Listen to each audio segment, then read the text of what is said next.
Hi, hello everyone. It's me, your girly, Karakon Pulveron, and today we are going to be playing Roadwarden. Yeah, we're gonna continue playing Roadwarden, and hopefully we're not having any more issues. Earlier, like my mic stand broke. I don't know what happened. It was working fine. The past few streams, and now it's Oofums McGookums again. But yeah, today we're going to play Roadwarden. Hopefully that's not a sign of anything. Hopefully that means we're okay. We're fine. We're catching it. Ding ding ding ding ding. But yeah, uh hopefully everything will be okay. So I'm gonna be holding on to my mic. It's gonna be very breathy, very inconsistent and stuff. So I do apologize for that in advance. Now Roadwarden is loading up. Let me switch the scenery real quick. There we go. There. Now Roadwarden's taking a while to load. I don't know what's happening. I made sure that it was updated already. And like if it's gonna be like, oh my gosh, I just realized that we've been playing for 8 hours of Roadwarden. Wow. That's crazy. That's crazy.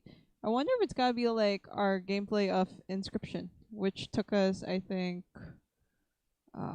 more than almost 100 hours, yeah, of Inscription, because I'm very addicted to the game. I'm actually thinking about like redoing Inscription, like just for funsies, you know, see if I've improved and stuff. Because it seems really, you know, your girlie wants to redo the story and stuff. I've been redoing it so many times in my free time. It's just been a while though. I think it's been maybe 2 months, 3 months since I last played it. Like actually play it, or maybe it's 2 months. Wait, the last time I played it, I think was sometime in December. Okay, it's been 3 months. Oh, Roadwarden's loading, by the way. It's just taking a while to load. I'm hoping that it'll be okay. Everything's just going haywire, a little bit haywire. And yeah. Oh, figured out what happened, why we were having a bit of issues with the PC. Turns out I need to change the graphics card so that it could handle the games and stuff. So I could also use my, you know, my model again, my Vroid, and my other model again, you know? That would have been great. Would have been great. Okay, Roadwarden's almost there. It's almost loaded. We're loading. Loading. Loading. Ooh, and I also realized that we again hit 400 subs on YouTube. Because again, the sub count on YouTube, it goes up and down. Not gonna lie, it keeps going up and down.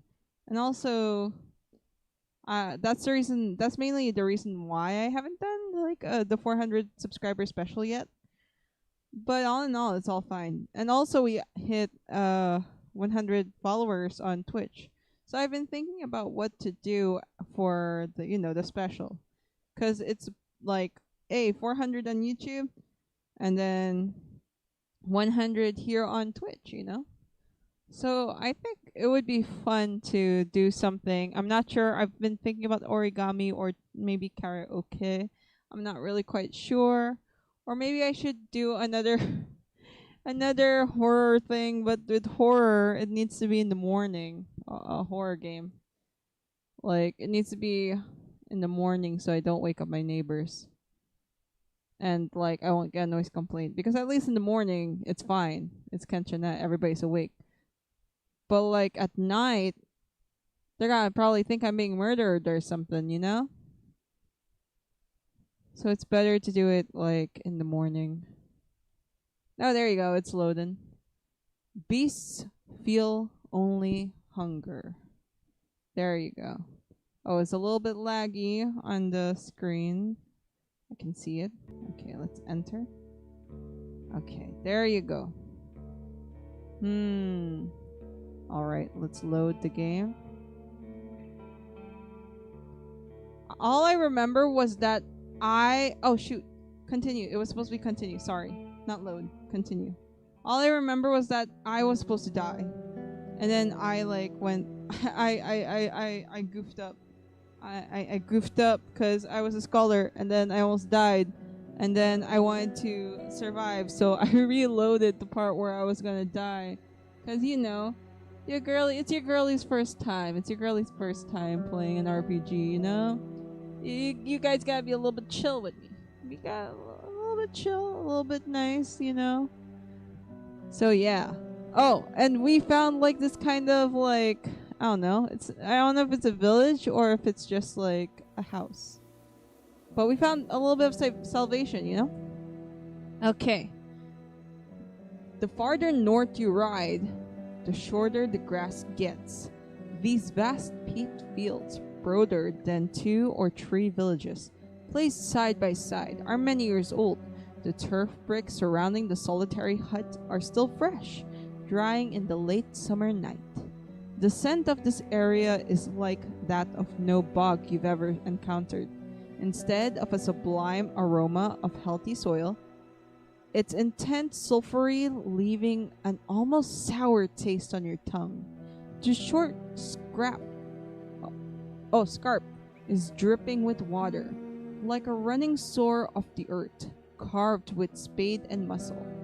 The house is made of birchwood, dried turf, and a blanket of soil. Is a structure you're not too familiar with. But you imagine its interiors are much smaller than they appear to be. The walls are a few feet thick to keep in the warmth, and such roofs tend to get soggy until they collapse after a decade or so. The only soul in sight is sitting on the bench, stuffing his mouth with fistfuls of green leaves that he takes out of a small basket placed on his knees. Ooh, also, I've been trying to do like a little bit of research. Well, not research, but well, I guess you could call it research more than, but I would say that it's more of entertaining myself with amazing videos. I was like trying to search for a few terminology and stuff, and I was checking out DMs, yeah? Dungeon Masters, is that correct? Yeah, is that what you call them? I forgot. I'm sorry.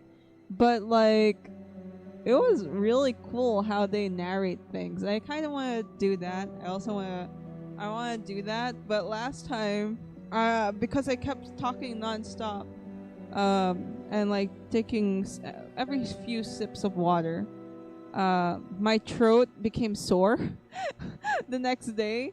So like I have to make sure that aside from making more emotion, I need to drink some more water. Need to remember that, you guys. Need to remember that. So I introduce myself, and for now, stay in the saddle. That's why I choose, because that's the only thing that's left. Still chewing, he mutters something in response, then shakes his hairy head, swallows, and puts the basket away. He stands up and takes a single step forward, approaching the edge of the scarp. His arms are entangled by green creepers, longer than he is tall. They rub against the ground after each step, judging by the way they occasionally twitch. They are very much alive, even though you can't see where they originate from. Oh my gosh, I should have put like my full name so that it would be cool, but Keru. It's so silly.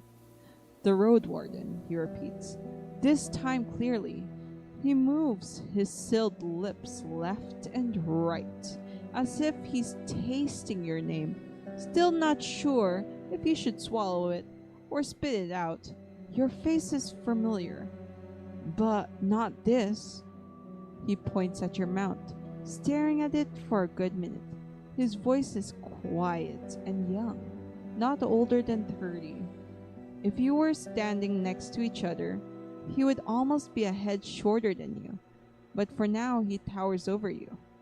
He has sunken cheeks and sloped shoulders, and while his gray woolen robe was never pretty, it's now close to being a rag, and his sandals reveal long toenails. Oh, Oh, what an image. Okay. So he has a young voice, but definitely not over 30. Okay, that's interesting. That's interesting. I observe him more closely. His eyes are brown and dark as the grasses of this very bog. His left earring is made of a tusk and a feather, while the right one is an hourglass made of silver. Though a broken wing makes it at all times tilted under its own weight, the leather strips on his wrists and ankle hold beads, pieces of amber, old game dice, and tiny skulls of birds and critters. Even more cords are hanging from his neck, some of them so long that they reach his stomach. They carry countless of amulets, some of them torn and dried or shabby or fragmented, and he spotted them small boxes made of wood and bone, as well as leather pouches, which hide even more secrets. Were you here before? Mayhap I dreamt you in my sleep? His voice and look are absent. If so, I'm Tarsiers, a turf warden? What is a turf warden? Can I have... Ooh, okay, day 6. Oh my god. Okay, I need to also go back to them right at day 9, if I'm not mistaken. Them meaning, the girly. I'm trying to remember their names. Humans. Here we go. It's not Efren and Ela. Foggy. I need to go back to Foggy so that I can talk to the two. What's their names? I forgot. Glossary, maybe. Here we go. Turf. Where's Turf? Turf Warden. Turf Warden? Oh, they don't even have it here too. Nowhere. Okay, we'll continue. Let's be friendly. Is warding turf difficult? What? Playful? Oh no, I can't do that. Dreamt? Ooh, dreamt would be interesting. It would be interesting if I go with dreamt. But like, if I go with friendly, it would be interesting too, because at least he wouldn't kill me right away, right? But if I say dreamt, it would give me, I feel like he would say something really cool. It's either dreamt or is turf warding difficult? Let's say dreamt. Because I am questioning. I am serious about that. He observes you keenly, letting out an approving gut. No, this isn't your shell I saw. By your wondering eyes. Hands used to touch beasts more than humans. Eyes burning from a saddle. On cold, sweat-ful nights. 'Twas a man before you here, Asterion, and was as lost as you are lost. He makes a dramatic pause, then smiles. But now welcome. Okay, so we're okay. Oh, do you live here by yourself? Or do you know anything about Asterion's whereabouts?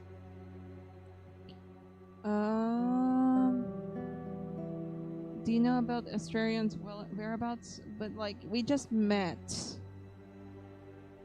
Oh, let's ask this. He raises his chin. Know what? I may. His amulets rattle after his triumphant announcement. But he then looks at the clouds in the distance. You wait for him to carry on to no avail. I wait patiently. He nods to himself. Didn't notice. It's been too long. Fall's almost here.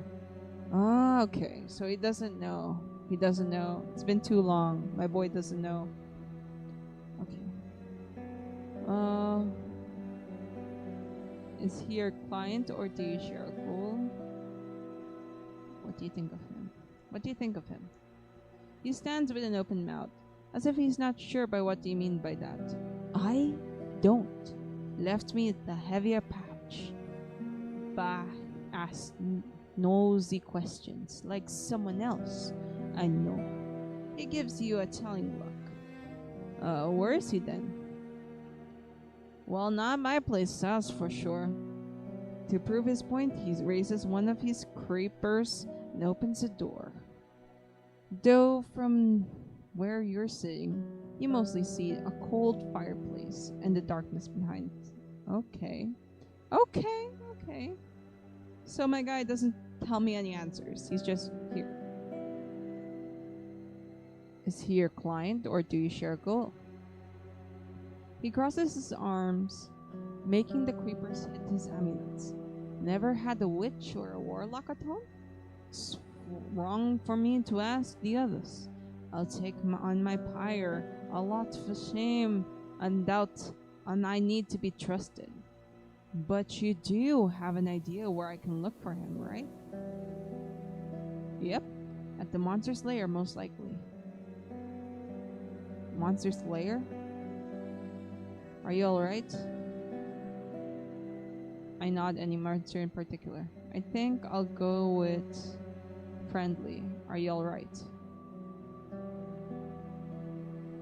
He huffs and looks away, straightening up. Mayhaps these questions bored me to sleep. Don't thought that I've two things to do. Before you explain that you're simply worried, he waves it off. Astarion asked me for help with various creatures. Was heading for a journey, he said. Needed a bogey palms to scare away animals. Even some weird ones, the harpies and sea monsters. But I've no such things. I cannot poison the sea. As you think of what he makes it all, he starts to tap his toes, taking a deep breath. The huntress, living in Pelfstonort. This inn at the southern end, Dalit, Astarion said. She knows wild beasts like no other soul. So he was prepared for them anyway. Okay. That's all. What else? Do you live here by yourself? Yep. Warlocking, peddling, guarding turf. My tribe dug out what they can this summer. I just keep the dragons away from squashing the bricks. Your eyes turn west, following the man's raised finger, and you indeed notice a distant trail of massive three-fingered footprints, now turned into small puddles. They're as long as your torso, with pointy claws, one of which appears to be broken at its tip. Is this the way to the White Marshes? Both the opposite and quite so. He turned to the left, away from the village. Bah, he wouldn't reach it anyway. The path's sealed, and I keep it that way. You asked him to explain. He raises his hands, waggling his fingers as if he's casting a curse. My green pets keep the troublemakers away. Black-clad make an exception for a Roadwarden, one willing to prove they bring gifts, no troubles. Okay. So you're basically a toll gate. You're a toll gate. That's it. You're a toll gate. What's a toll? He reaches for his basket and places it on the lower edge of the scarp. Crouching right behind it, you look inside. Indeed, it's filled with wild leaves, flowers, and berries. Give me enough for a day. And I'll bend the vines for a day or so. Okay. Can you just take a dragon bone? And what do I do with it? Chew on it like an... Oh gosh, Okay. Auroch. While you're not sure what he means by that, he finally let out a sigh and you throw a tiny disc into his humble supplies. He snaps his fingers. Done. Oh. Do you have anything to sell, Warlock? He eagerly smiles and steps away, reaching the doorknob with the right creeper. Odds and ends. Want to buy a book? Adventurers love these. And I've got for cheap. He doesn't give you time to respond. On most days, I brew and mix stuff, poisons, and medicine. Oh, maybe I can get something, because I am a scholar. If one's desperate enough to cross the bogs for it, I've one that withers plants, and the one that kills worms and bugs, and one that keeps the flies away for better health. You pause, not quite sure that you're more than capable of making all the balms and powders that he's mentioned on your own. If you had an alchemy table in hand, you mention it, and he huffs loudly, already standing in the threshold. You're not touching my tools, Warden. I may have some more woundwort or marsh blues for you, and there are mushrooms in the box. Let me take a look. Okay. Withering dust. I cannot afford you, withering dust. Poison yellow dust that withers the plants. Sting ointment. A jar with an ointment that keeps the insect away. Bone hook.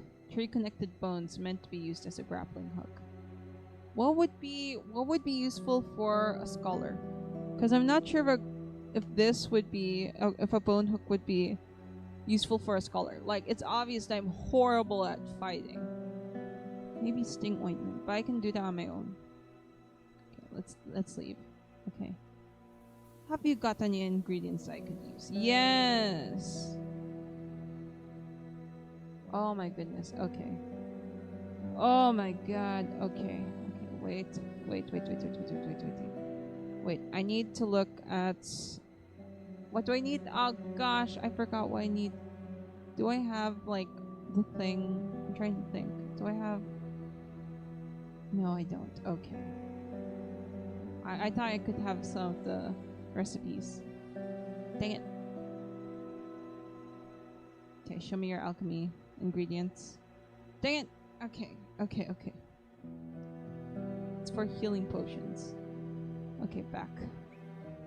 Can I use your alchemy table?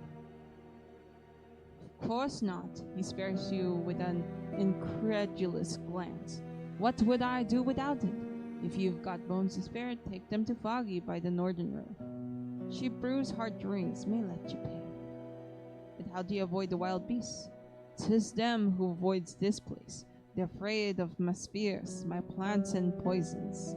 Seeing your frown, he raises his creepers quickly, waving them like a dancer with scarves. Yet his arms remain still.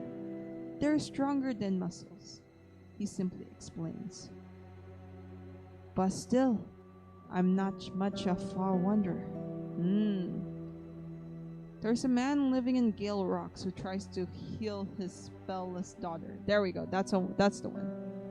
The warlock cuts in right after he mentioned Eucdosius Rock. Whatever it is, there's no way anyone other than a real prophet would help the girl. Numa's weak in my tribe. You know, myself, I'm gifted. Yep, but had no teachers yet. He shrugs his arms, making the creepers bend upward. Took the pagan priest from Howler's Dell to help me twist more than a twig. If there was a way to put Numa in shells for good, people would kill to find it. Ooh. You were training with the druids? The forest speakers. His mocking voice makes him sound like a brat. I left them when I was a teen, 10 years ago, if not more. Then everything went to poop. He silently pauses, then waves it off. After a few more questions, he speaks slowly, observing your eyes. Don't get me wrong, I did learn a lot, especially from that one old man. But his daughter kept making me meditate, and I'm not one to sit still. His amulets rattle from his flinch. We paid them for teaching me, but they brought their word. Kept telling me of spirits and lumber, and flights poison. Oh. After his annoyed scoff, he bites off his tongue and taps his toes nervously. You ask about the old man, but Tyresus runs out of patience. I don't know. The one with the real gift. He guided all the ceremonies, yet was arguing with the others. All the time, I don't care. He was good for nothing, like all of them. Okay. Wow, okay, so this is making me wonder if my approach was good. Maybe I should have approached him playfully. Maybe I should have approached him playfully, but he might have killed me even more. If you have any message for the druids, I could do you a favor. Yep. Such a waste of thoughts, this bunch. His angry look as it nods with his hesitancy. I'd rather talk to the rats for the bogs, or even... His eyes leave you staring in the smoke coming from his home on the horizon. After a longer moment, his creepers rise up tensely. No, I've got no words for those forest speakers, but they do have my stuff. I'd pay you to bring it back. Ooh. What stuff? Things I left behind when I snuck out of that monkey house. For reasons. I liked them back. Bar one more than the others. Just some polished twig. A pause marks the moment he realizes the stupidity of his lie. My old wand. Okay.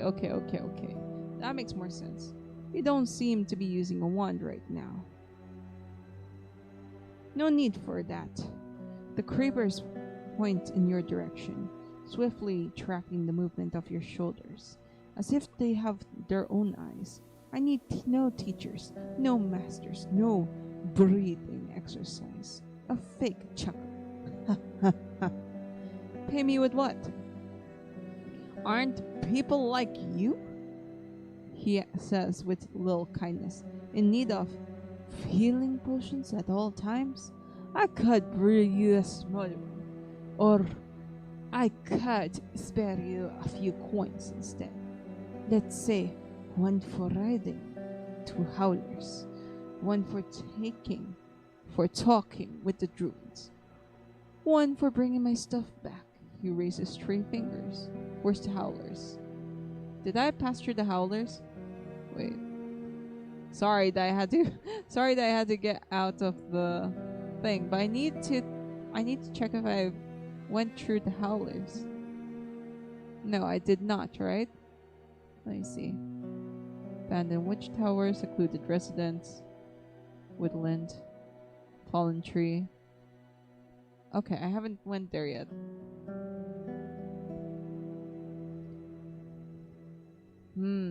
As he raises 3 fingers. Why would they keep your stuff for this long? True. Beats me. But a year ago, a caravan from there stopped by, looking for the mushrooms from our bogs. Before they took their noisy boots out for here, one of the guards cried that he'd break my baby wand, make me pay for the time I cracked his nose with a branch. He plays with his amulets with his eyes to avoid yours. 'Twas a mistake. I was still learning. What do you even need the stuff for? He rubs the ground with his heel, observing his dirty toes. It's mine. His voice gets quieter. I deserve it. True, it is his stuff. I mean, you shouldn't question the man. It's his. How was it in Howler's Dell? He blinks. I left, didn't I? Or rather, ran away. Couldn't handle their looks, their tone. They think they're better than us here. And didn't let me forget that. Any tips on how to talk with the druids? Can't tell you how not to talk with them. Don't laugh. Don't look at them. Don't tell the truth. Just bow down and repeat how honored you are. They're sparing you as much a glance. Okay. Gosh, these druids are crazy narcissistic, man. Is that why you were sent to the druids? You couldn't control Numa? Not much talent for spells in our blood at the White Marshes, he says nonchalantly. With no one there to guide me, I hurt a few kids before I figured things out. Seeing your raised eyebrow, he continues but cautiously. Some tribes are just like that, young ones especially. Give us 2, 3 generations more, and a mage or 2 from the outside. Art needs to grow. Facts, facts. You need things to help you grow. You need things to help you learn if you want to grow quicker. And that's what we need to do. I know everything that I need to. Yep. But that's interesting. I'm really locked in on this guy. I'm really locked in. Gosh. Oh, I'm sorry because I'm really bad at remembering names. Is Pete really worth constant overseeing? He looks at the nearby bricks and frowns as if he's seeing them for the first time. Sure. Kind of, I think. You ask him to tell you about them, but he admits it's the others. Oh my gosh! Look who's here! Wait. Look who's here! Allure! Look is my friend. Wait, where is it? There we go. Haha. Found it. Hello, Piggy. Hello. What's up, brother? It's been a while. Ayo. Hello. Wait, is it? I don't know if it's echoing, but I hope it is.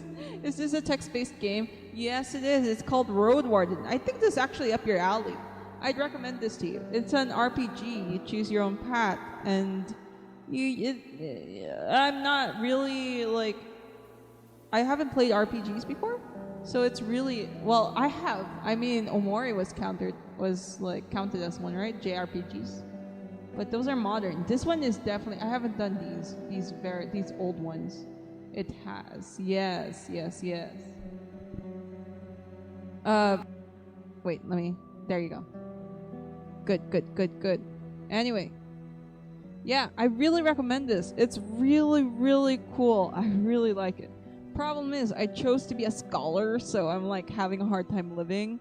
You get to choose either to be a scholar, a wizard, witch thingy, and a warrior. And then I chose scholar because I want to know more about the story. Oh yikes. Choose your own path is so hard. It is. I'm not regretting choosing scholar, but I do have certain instances where I'm like, bro, why did I do this? Why did I choose scholar? It would have been so much easier if I chose the other two. Just cause like there's so many possibilities, you have to go back and to choose the other choices. True. It's like really interesting though. I really like it. Gosh, I'll just get one thing because I only have 6 dragon bones. Dragon bones, by the way, are the things for you to buy. Well, not buy. It's the like the gold coins or silver coins. I see. Good luck with your life as a scholar. Thank you, brother. Thank you. You good luck too with your things, brother. Have a good day, my guy. Let's get some black. There you go. Okay, there. Can I travel now? Okay. Ooh. I wonder, because he wants me to bring him back from the Howler stealth. Okay, so I have to travel now, yeah? I'm guessing. I think we only have how many hours left? Oof, we only have 6 hours and 30 minutes. Okay. We're gonna die. Oh, shoot. The leafless plants resemble the tree roots rather than the creepers. Even though they're dark green and sway up and down slightly in the rhythm of a heartbeat, Sally snores and speeds up unwillingly to linger the underneath nightmarish gate. As you get to the other side, the plants seem to completely ignore you. Knowledge. Give me knowledge. Give me knowledge! To properly use the mushroom growing behind the creepers, I have to pick it up in the middle of the day. Gosh darn it! Okay, what time is it? Okay, we have to travel back then. Okay, let's go back. How many hours is it back? I need to go here, cause... Oh. Oh. Oh. Do I have enough time? Yeah, I have enough time. Let's travel back. I have enough time. Boom. We have enough time to travel there. This is the other home base that I'm talking about. Cause it's free. Okay, let's sleep. Let's sleep. Ooh, sleeping on the pallet. The pallet is far from fresh. Let's sleep, my brother. We have to sleep. We have to sleep. We have no choice. Oof. Wait, is my mic okay? Or is it bugging and thugging out? Oh no, is my mic... I think my mic's going haywire again. Oh no! Okay, wait. I think my mic is insane.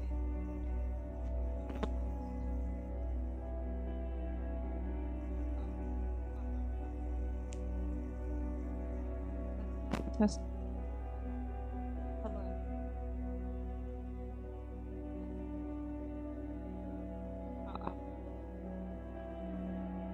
Wait.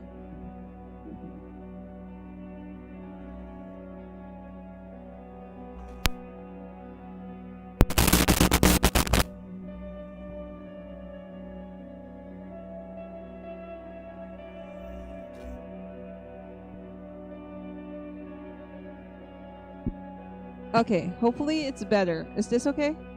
Is this okay? I don't know. I think I sound fine. Let me check. Real quick. Advanced audio properties. I need to monitor my mic. Hello. Testing. Are we okay? Are we fine? Are we Kenchana? Ding. Yeah? Okay. Yeah, it's better? Okay, good. Okay. Thank you, brother. I was worried because, like, the mic was acting up earlier, too. Ugh. You think about the sparse clues you found about Asterion's whereabouts. If it's true he was looking for something beyond the peninsula, maybe using a boat, the old tax codices you looked through years ago could provide you with a hint. There's only a large piece of land close to the coast, High Island, a massive green territory surrounding a volcano with its surface spread high above the ocean surface. It's a wild, forsaken place that used to belong to the tribe of Green Mountain, but ever since the army of Hovlevent failed at conquesting it over 2 centuries ago, ships have been staying away from it.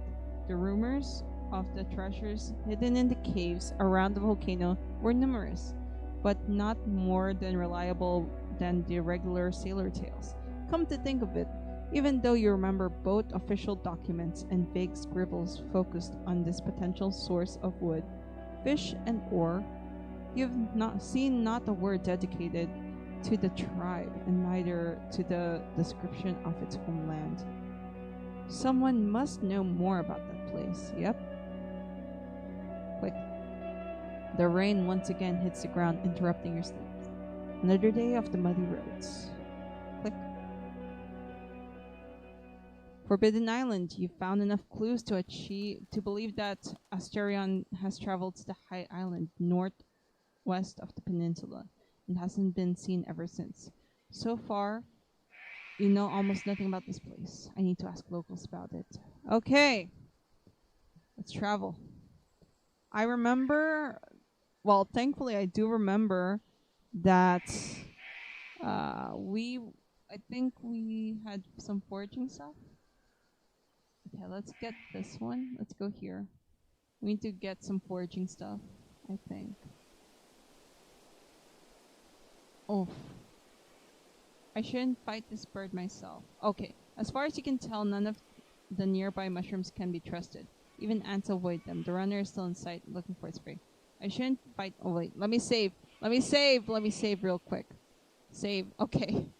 I shouldn't fight this bird by myself, but maybe I can scare it off. Take a look at your bundles. Bro, I got nothing. Better not risk it. Okay, let's travel. Maybe it was here at the Wanderer. I needed. I remember I left a trap here. Okay.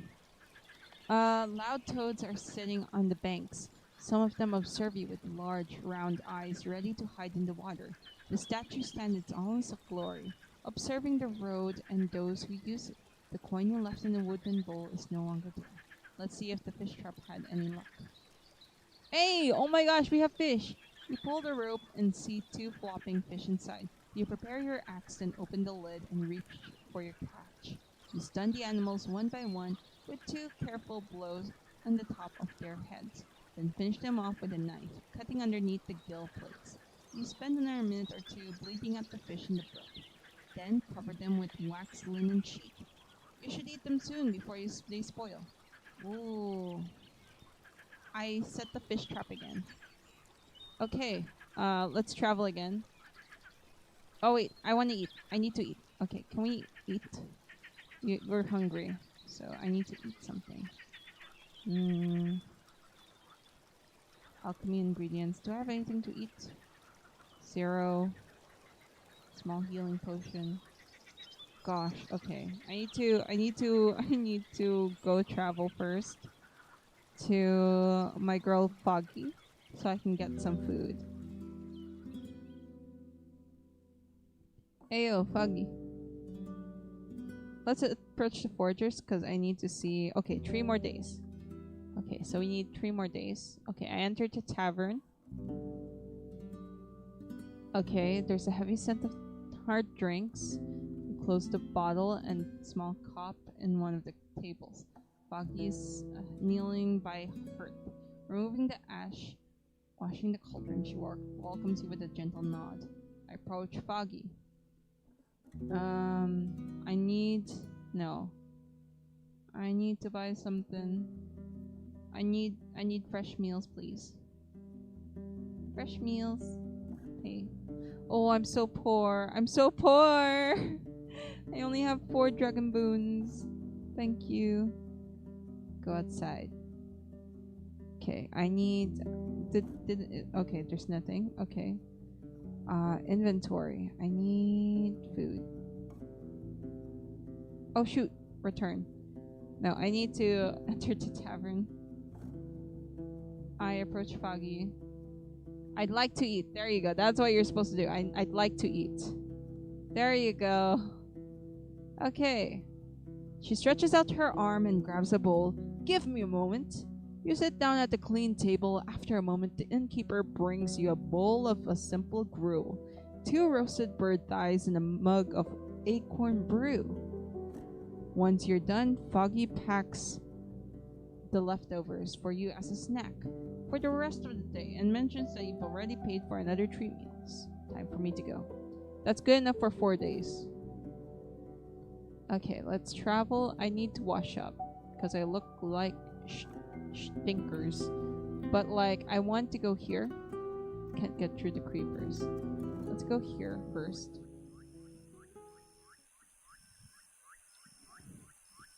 Okay, let's use the big brains. I recognize the mushroom growing behind the creepers. Once they're gone, I can pick it, but only in the middle of the day. What? It's 5 hours already? Before dusk? No freaking way, bro.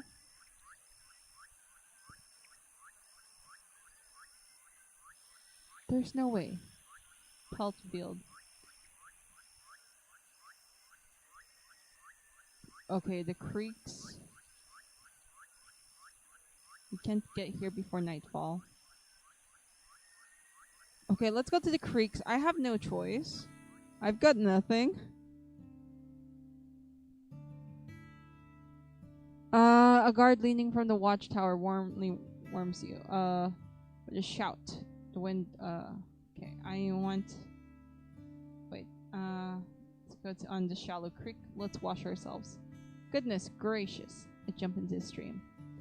Okay, I step away. I return to Ela. About the eastern path. Did you face any troubles? The shelter in the west isn't safe. Better to stay away from it until dusk foxes move out. Dusk foxes? After he meets your silence, he carries on. I don't know what that is. You describe their looks and the threat they present. As Ela observes the clouds, sometimes asking you about to explain more, he finally squeezes his cloak and reaches for a coin that's been resting on the workbench. Well, sounds not as dangerous as the tribe of goblins, but it may be better for us to hunt them down in spring. We may need your help then. For now, a single dragon bone will do a fair pay for the news. Thanks. Good to see you don't idle around the Roadwarden. The watchtower is clear, kind of. That's a relief. He reaches for the case so quickly that he misestimates the distance. It falls onto the ground with a clatter-like fistful of dice, and instead of collecting everything right away, he picks up 2 of the dragon bones that are rolling towards him. I need to make another one anyway, he says to himself and pays you, asking about the place. You mention the bugs, the rotten barrels, and the moisture. Once you describe the broken door, the man sighs. So we can't hide there for so long. I'll need to build a new door myself, but I have no iron for the lock. He adjusts his furry cloak and starts to think aloud. Ooh! And it was quite an expensive balm. You know, the one for bugs. I gave him an It shouldn't be too difficult. Let's go with it was quite an expensive balm. Let's go with that. I'm sorry to say that, but you wasted your time. His voice was hesitant. Without an entrance. Ah, dang, many. Ah. Aww, dang. Without an entrance, many awful creatures may hide there for now, insect empresses included. This is all the message word for me. I reach for the dragon slowly. Oh yes, I get 2, yay! Well, friend, thanks to your tales, the hunters and foragers feel more confident about the meadows from here to Foggies, and even beyond. When you have a day to spare, come here in the morning, ask for our tribesfolk about a job for the Roadwarden. Unless it rains, you'll get true dragons and enough to fill your belly for a day patrolling the roads and assisting us and our wagons. So the things you are meant to do. Maybe. Just a reminder to come with a healthy shell. It won't be a stroll. I'll let you know if there's anything else. He leans in on the table, sweating. The days are getting shorter, I want you to discuss the issue of the Enchantress Rod Village. You should know now that I can be trusted. Oh, I don't know. Let's try that. He takes the rod and smiles. There's no need. I already know what they'll say. My tribe calls you a fair soul. We'll put it at the watchtower. Oh, yay! There aren't that many birds that would steal something of this size. Thank you. I'll see you later. Thank you. Dang it. I look for Ephraim the hunter. He's resting on the bridge. Oh, dang it. I don't have... Ooh. He's resting on the bridge, sitting on its edge, and keeping his feet in the cold water. As you get closer, he spares you a polite smile. Good to see you're in one piece, traveler. Do you know any creatures that live in High Island? Ooh, yes. How could I, friend? I haven't been there. He suddenly looks to the sky and raises his head and starts to tap on the top of the wolf's head. But the harpies, aye, they're common on the coast, on the open waters. I saw them from Gale's Rock Beach. Rocks and sticks don't fly well when they're thrown upward. A bow would be a safer bet. Ooh, I was wondering about Ela. He scratches the wolf head, then nods. He's boring, you know that, and hides a lot of those behind those smiles of his. He spends his days in the workshop, thinking we may both as weak as we are now, and smart enough to prosper. There's work to be done, he mimics the carpenter's Candace. Aye, there always is. True, true, true, true. You want to ask about the weakness, but he gives you no time to speak. There's almost no folks from the older generations left. Did you notice? Foggy and Old Hava are the only two still capable of doing work. But they aren't getting any younger and are already wounded. You think about the tavern innkeeper's lost arm. We were always lacking in numbers, blades, tools, and skills. The beast took many souls, but Ela won't talk about it. Well, it seems like Ela has a lot of wounds, so like I don't think I want to get too into that, you know what I mean? Like I'm a curious soul too, but like my boy is like injured too, you know what I mean? He's quite injured too. He's an injured heart, injured soul. It makes it quite difficult. He'd rather forget them and tie this place with the other village. Yep, making us merchants and rotten carpenters. Why is he angry with that? He adjusts his cloaks, boiling from frustration, then risks the lives of the younger tribesfolk on training and hunting. We've suffered so much, yet we're becoming even weaker. He calms himself down in the distance. About the hunters. I'll tell you if I find anything. Okay. Have a good day hunting. Old Hava, the farmer. Let's go to Old Hava, the farmer. She's sitting on the shadow of a shed, resting her hand and cheek on the handle of a garden hoe. I met some annoying howlers. Do you have any earplugs? Her shoulders flinch, but will it work? They can break the skull of a deaf shell. After you shrug, she looks at one of the farmers who's wearing a muffled fur. Give me something good to eat, and I'll give you a few tufts of thick wool. Put them in your ears, then wear them under a tight hood. Will a dragon bone be fine? Oof. She chews her bottom lip. I'd never ask for so much, but if you insist. She orders the farmer to bring her a knife. After a few minutes, you hold on a new pair of earplugs. I'm looking for a place to sleep. We need another hut, and we have no space. She gazes at you with dry, tired eyes. If you need a scrap of floor, go to the tavern. Farewell. Gosh, can I still... Okay, I step away. Gosh, so I can't seek shelter. It's too dangerous to stay here. You can't sleep here, but there's still time to travel to our spares. Okay. Okay, so we're going to... Gosh, we're going to Foggy's. We're going to Foggy's. We have no choice. We're going to Foggy's. Travel. Okay, we have no choice. Let's go to Foggy. Gosh, I'm so poor. Okay. We sleep. The light shines on the water and empty road, with no herbal beds or travelers in sight. The tavern looks like an abandoned hamlet. The tavern windows and doors are open, and a bunch of furs are spread over the fence. We're fighting bugs, says the shorter man, when he gives you a look. Sleep. Gosh. Okay. Ooh, okay, I'm gonna use one. No, I'm so poor, you guys. I'm so poor. The shivers wake you up. Foggy is standing by the open door, letting the dense fog in, with her back lit by a lantern. While she breathes slowly, her eyes are keenly observing the area, and after you focus, you hear distorted shouts of roaming saurians. Fogs tend to be more common in the late summer, but the tribes of the Dragon Woods often see them as a bad sign. The wild spirits they carry are believed to be impact, both the visible and invisible, not in the ways that can help humankind. I sigh. There are any undeads in this wood. The fog will strengthen them. Gosh, listening to the grunts of annoyed Sally makes you feel uneasy, but at least the furs are covering the floor or helping you relax. You don't even notice that it's already morning, and while you smell something on the lower floor is not inviting, at least it's not you who has to take care of it. I approach Foggy. I'd like to eat. She stretches out her arm and grabs a bowl. Give me a moment. You sit down at the clean table. For a moment, the keeper brings you 2 bowls, with one with roasted ants and crickets. Oh, that's interesting.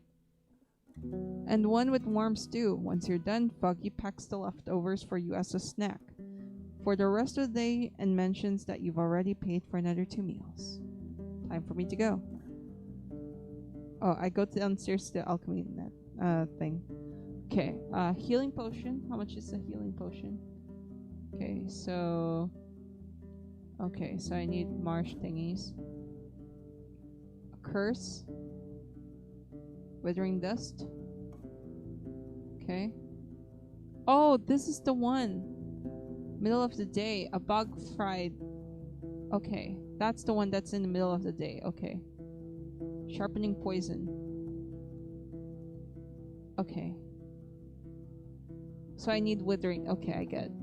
Okay, let's go to the... Let's save real quick. Okay, I step away. I go outside. We travel. We're going here. To the creepers.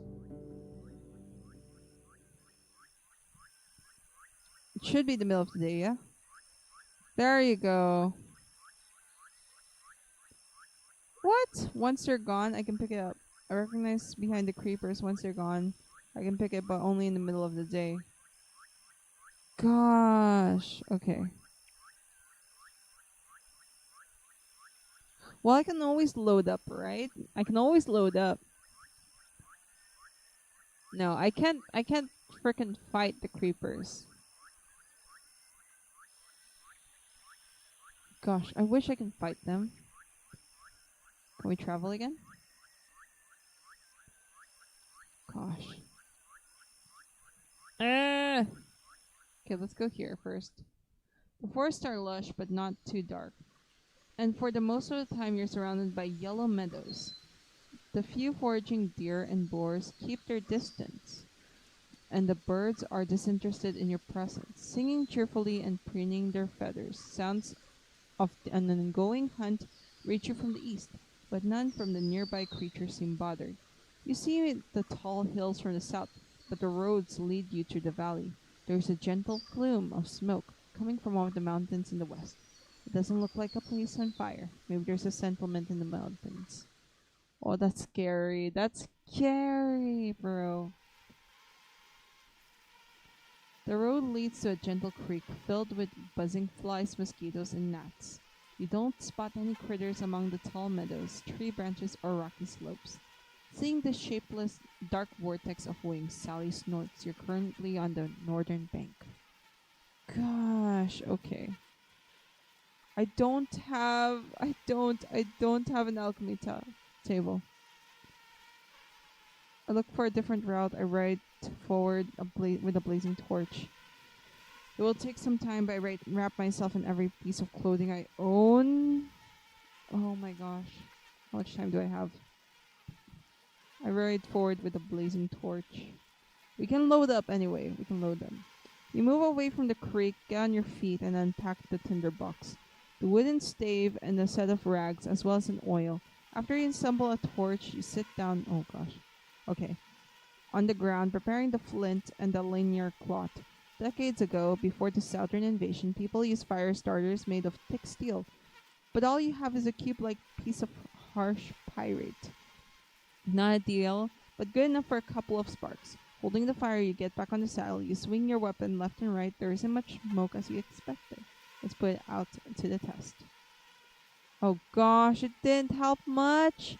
Once you get closer to the fort, countless creatures beset you, filling your eyes, mouth, and nose, hitting you like squishy, buzzing hail. You ride forward blindly, instantly forgetting about your preparations, trying to get out of here as fast as you can. But the insects are sticking with you for much longer than the smoke. It takes a few minutes before you escape. Red marks on your skin start to burn. You get down to put out the torch, rubbing it against the beaten track.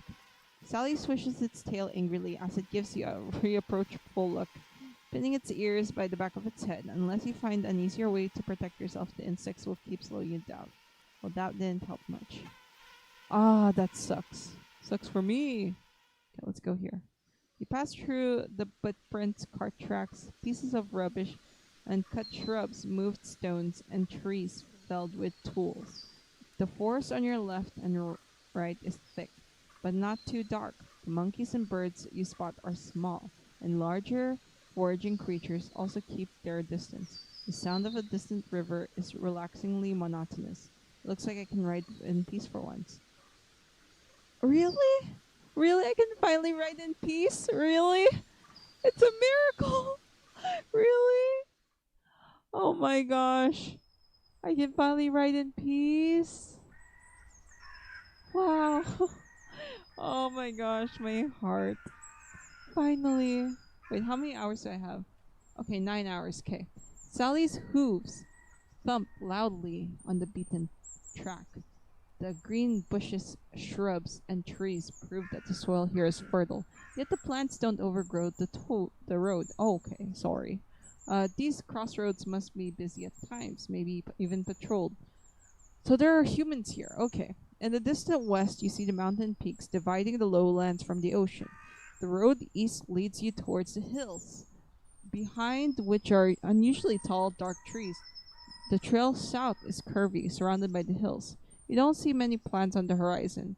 The last path is already known to you. You're surrounded by 4 signposts, all of which seem to be made of the same type of wood, now covered in moss and fungi, yet the pictures and letters covered the nailed board are not living alike. I searched the area. I want to search the area first. I searched the area. The thickest doesn't help. You notice the remains of berries and pears, but most of them are already rotting. Spread close to the wooden stools at the side of the road, the nearby creek is not impressively deep, but the beaver dam, for some reason taller than you are, makes it wide and waters the surrounding soil. A few steps away from the southern signpost, you found something sticking out of a shrub. It's a moist plank. Oh my gosh, I don't like that word. Covered by fungi. You try to remove it with a stick and gloved hand. With a minute or so, you confirm it's an abandoned sign covered with green letters and colorful pictures of flowers and trees. Steep house. You read with difficulty. Okay. Let's check that. I try to find where the old signpost used to attach. I take another look at the destroyed sign. Let's check another look. It's covered in green letters that spell steep house and colorful pictures and flowers. Okay, that's the same thing. I try to find where the old sign used to be attached. The southern post is the only one with the holes left by the nails. Okay, let's go to the signpost. Yes, I searched the area some more. Why not? Ah, nothing, Sag. Okay, let's go to this.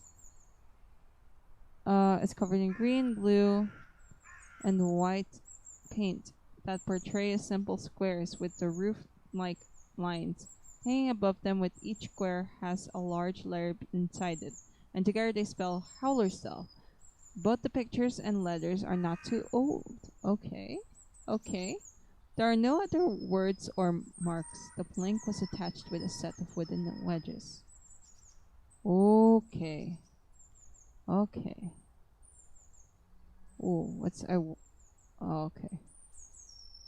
I approached the western signpost.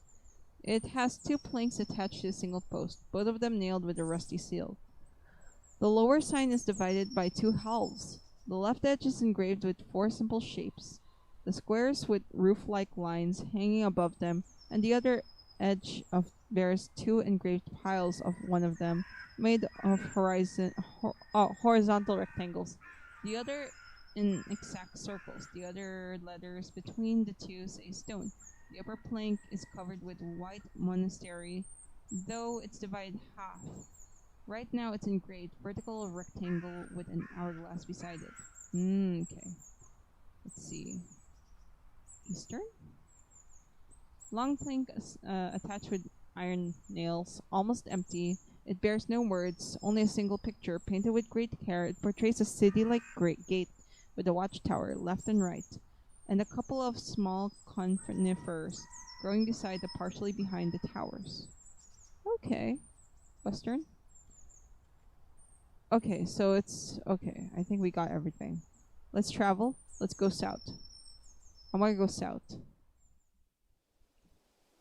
The road is beaten and free of litter. It serves as your palfrey. Well, you notice the paths between the fruit-bearing trees on your right, and soon after that, you ride alongside the vast fields of the green hemp plants, taller than you are, waiting for a scythe or sickle. Then there are broad green beans, much shorter but healthy, almost ready for the second harvest of the summer. The path ends with a massive wooden gate, the stone wall separating you from the glow of the lights behind it. It isn't as tall as the roof, but you can't imagine climbing to the top. There are pretty no much cracks, no missing bricks, a sign of many hours of labor, especially considering how massive the settlement is, as wide as the city district. Oh sheesh, it's a huge place.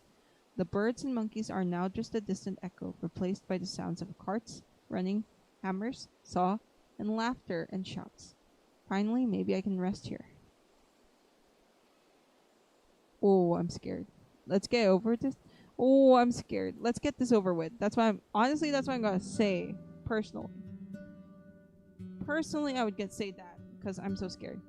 Oh, a young man is sitting in the shadow by an open gate. He's young, tanned, and has short, elegantly trimmed red beard. Beneath the green gabardine, he wears an expensive tunic decorated with a colorful trim. From his arms hangs a steel helmet. Through the metal is so thin that it's mostly made of wood and leather. He gets up and takes the post. Oh gosh, I just realized that my appearance is so bad.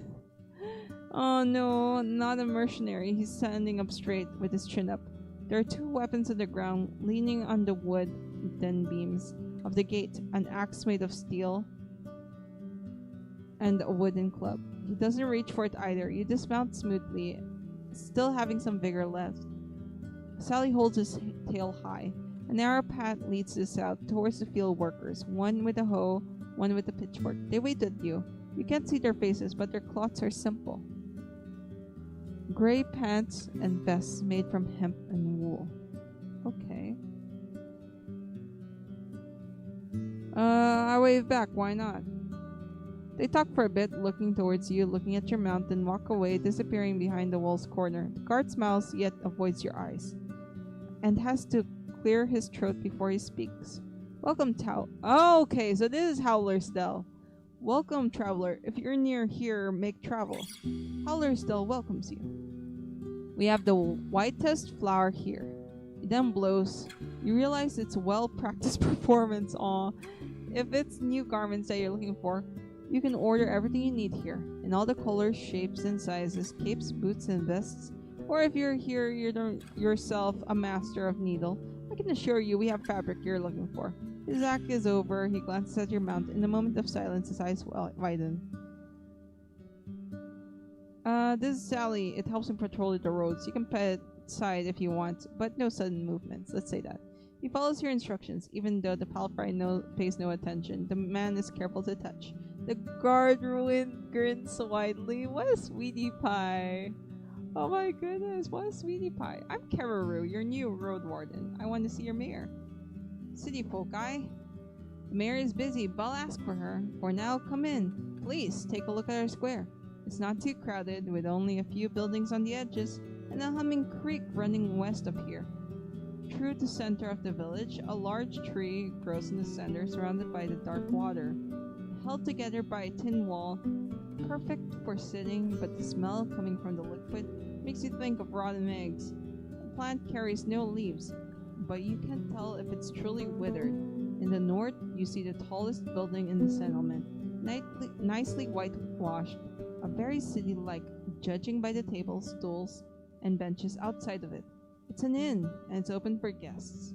The villagers, all of them tall, are chatting and dining loudly, and you catch their curious glances.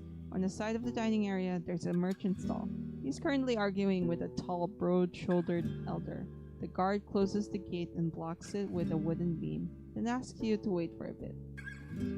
Ah, okay, that's interesting. I need to spot a tether for Sally. Yeah, Tally's the best. Sally's the best. We need to protect our girlie. There's a wide wooden roof next to the gate that shelters carts, crates, and snack. You moved your mount next to the donkey to a beam placed there just for this purpose. Without a moment of hesitation, Sally starts to chew on the nearby haystack. Oh, thank you. Thank you. Finally, Sally, you have something to eat. You have some time to make sure it doesn't struggle with your bundles. When the guard returns later, he's alone. She can see you. A friend of mine in labor. The mayor wants to be there when the child arrives, but I was asked to show you the village. I nod. Fine. Ooh, I don't know if I can trust this though, but like, we have no choice. He takes you north, past the inn, through a narrow alley. You pass a tiny herbal garden and a pasturage surrounded by a wooden fence. Ooh, so it's this area right here. That's cool. But the only animals you see around are loose chickens and boar tied to the building, even though you can hear the muffled block in the distance. Without haste, the guard tells you about the Howler's Creek. It's wide yet shallow, gentle, and hasn't overflowed in the banks in years. Going to its source, you'd find no other settlement. So it stays clean and fresh, but there's hardly any fish in it. So only a select few are allowed to hunt for them. We're the cleanest village in the north, he chuckles brightly. He walks to the ladder made of ropes and sticks, which leads to the top of the watchtower. Come with me, traveler. The view up there is gorgeous. I nod and think of my knife if it's a Nope.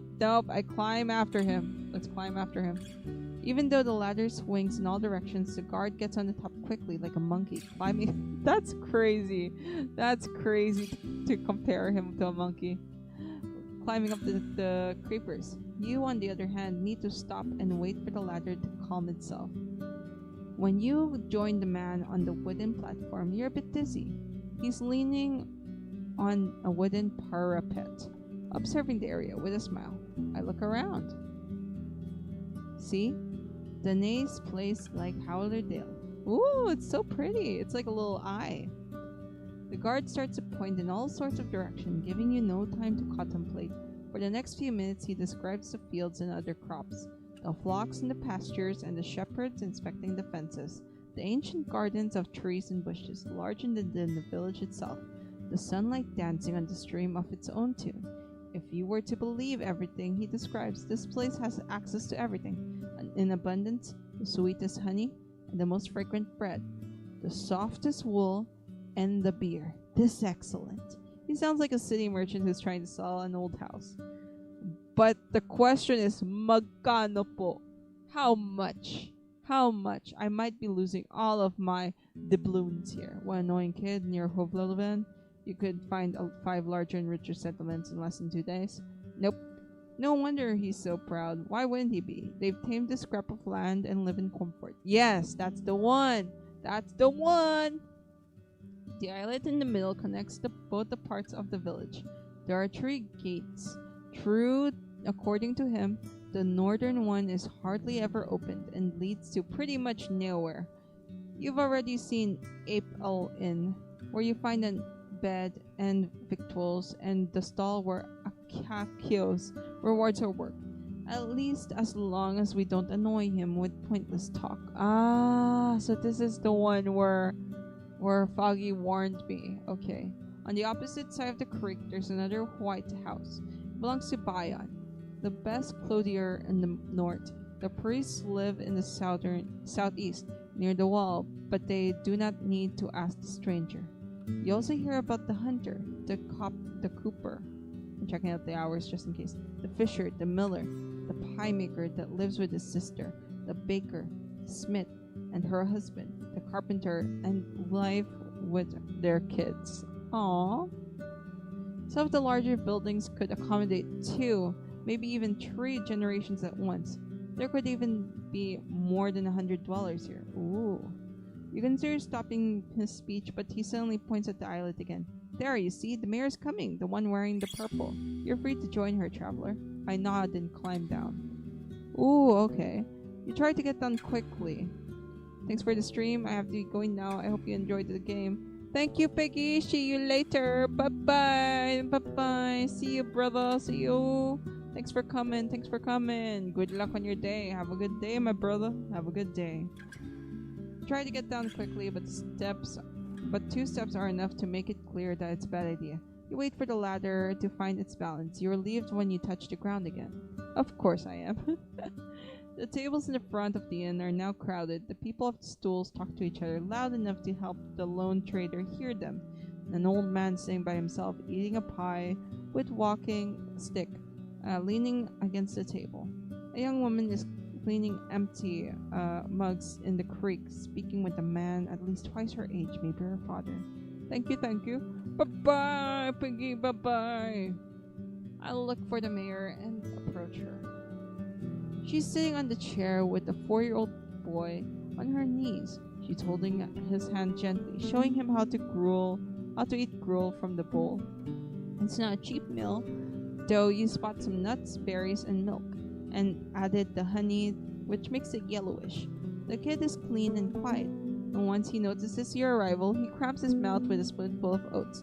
Now, love, the mayor titters. Do not get distracted. She rubs the meal off his face. A few more spoons, and you'll help Papa in the kitchen, aye? She gives you a radiant, though apologetic smile, then turns attention back to her companion. Observe her more closely. Yep.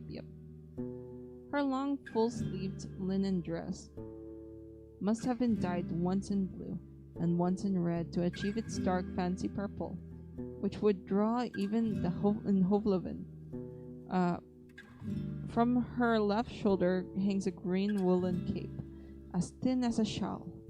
The brown belt on her waist has a large steel buckle that portrays a running deer with unrealistically large antlers growing in all directions like a tree branches. Unlike her tribesfolk, she's pale, with powdered and rouged lips. Ooh, she's a high-maintenance girlie. Okay.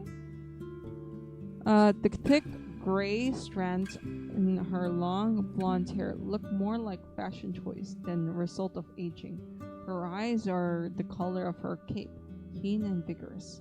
She's shorter than most people around, even though would still be the tallest woman in most northern settlements, while she's around 40. Her slim hands add fragility to her appearance, even though her posture is upright. Her legs confidently crossed, and her delicate voice assertive. She makes plenty gestures, but her shoulders hardly ever move. Ooh, what a fancy lady. I'll wait for as long as it takes. Wait for no invitations, I sit on the bench. I wait, why not? You know, it's politeness. We gotta be a bit polite here. We gotta be polite. After a few more minutes, the boy lets out a gentle cuff and a pat. After a pat, the mayor puts him on the ground. You did a great job, love, but now I need to speak with our guest, darling. She addresses one of the inn's keeper, a girl close to 15. Take him to father, will you? Her tone suddenly gets firmer, leaving no hint of question or suggestion. Yes, ma, she responds. But both her hair and her eyes are nothing like those of her brother, and neither of the kids resembled their mother. So, we have a Roadwarden again? Please, sit down. She vaguely shows you the palm of her open hand, letting you pick any place you want. I sit on this. I don't want to sit next to her. That's crazy. That's crazy. I sit opposite to her. I'm here as a trade partner. Yep. You have a good look at the inn's front door, leading the cellar like ground floor. It's dark. Oof. With crates and barrels covered with fruits and nuts and vegetables. The actual inn is upstairs, but only people who go in and out are the workers, most of whom are teenagers. The mayor observes your outfit carefully. Oh gosh, I have zero appearance, bro. Looking as if she just ate an onion, then puts on a polite smile. Once your eyes meet, she hardly ever looks away. I'm sure you're hungry. My husband will bring us some food soon. No food is free. Now, let's not get silly. She lowers her voice. Nothing is free, but not every act of kindness is a trap. I'll fill your stomach now and we'll both fill our pouches later. And of course, she brings out her smile. 'Tis a custom of ours to lend a hand to lost travelers. The forest is full of fruit, and thus nay say reason to suffer for hunger. Then I accept. That's a relief. You're saving me from an awkward dinner. She taps her chest and looks at the flock of birds that fly above you, loudly heading south. As we're waiting, be as good to help me understand something. If you're but a mercenary, I can not imagine a single reason for you to choose the realm for your wardening. Not so long after Asterian's disappearance. Oh, she knows. She knows. Danae, glory, or treasures to find here. Her pale fingers form a tent on her stomach, then clasp, leaving the four fingers pointing to you. You are sent here by the merchants. They want the peninsula. Friendly. I present Huvlin's interest as an opportunity.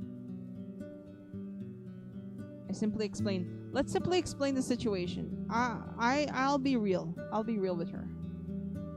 You introduce yourself and confirm her suspicions. The guild and the deputy are in agreement. They are willing to send troops to this place, defend the settlements, and patrol the roads. They'd cover their pay. You'd only have to look after their board and lodging. You explain the rate of taxes to open negotiations, but they would be taken twice a year in spring and fall. You have the time to think about it, you assure her. And if you're free to consult with your people, safer roads may bring many travelers, artisans, merchants. I know you realize it's an opportunity. Yes, I do. She finally interrupts you. Yes, let's go, girlie. But the roads bring other people as well. Not all of them are desired by us. Exactly. This is why I kind of don't like my job, bro.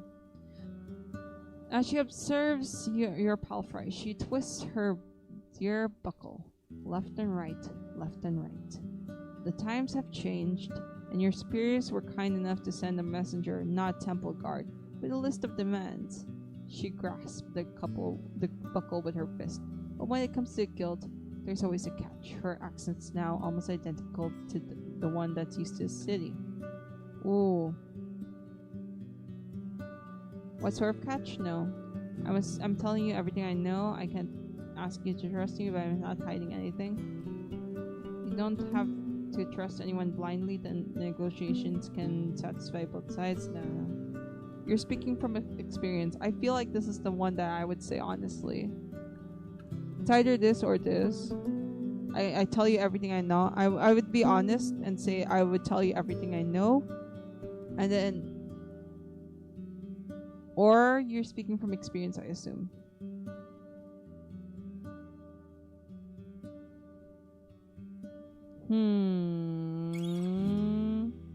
You're speaking from experience, I assume.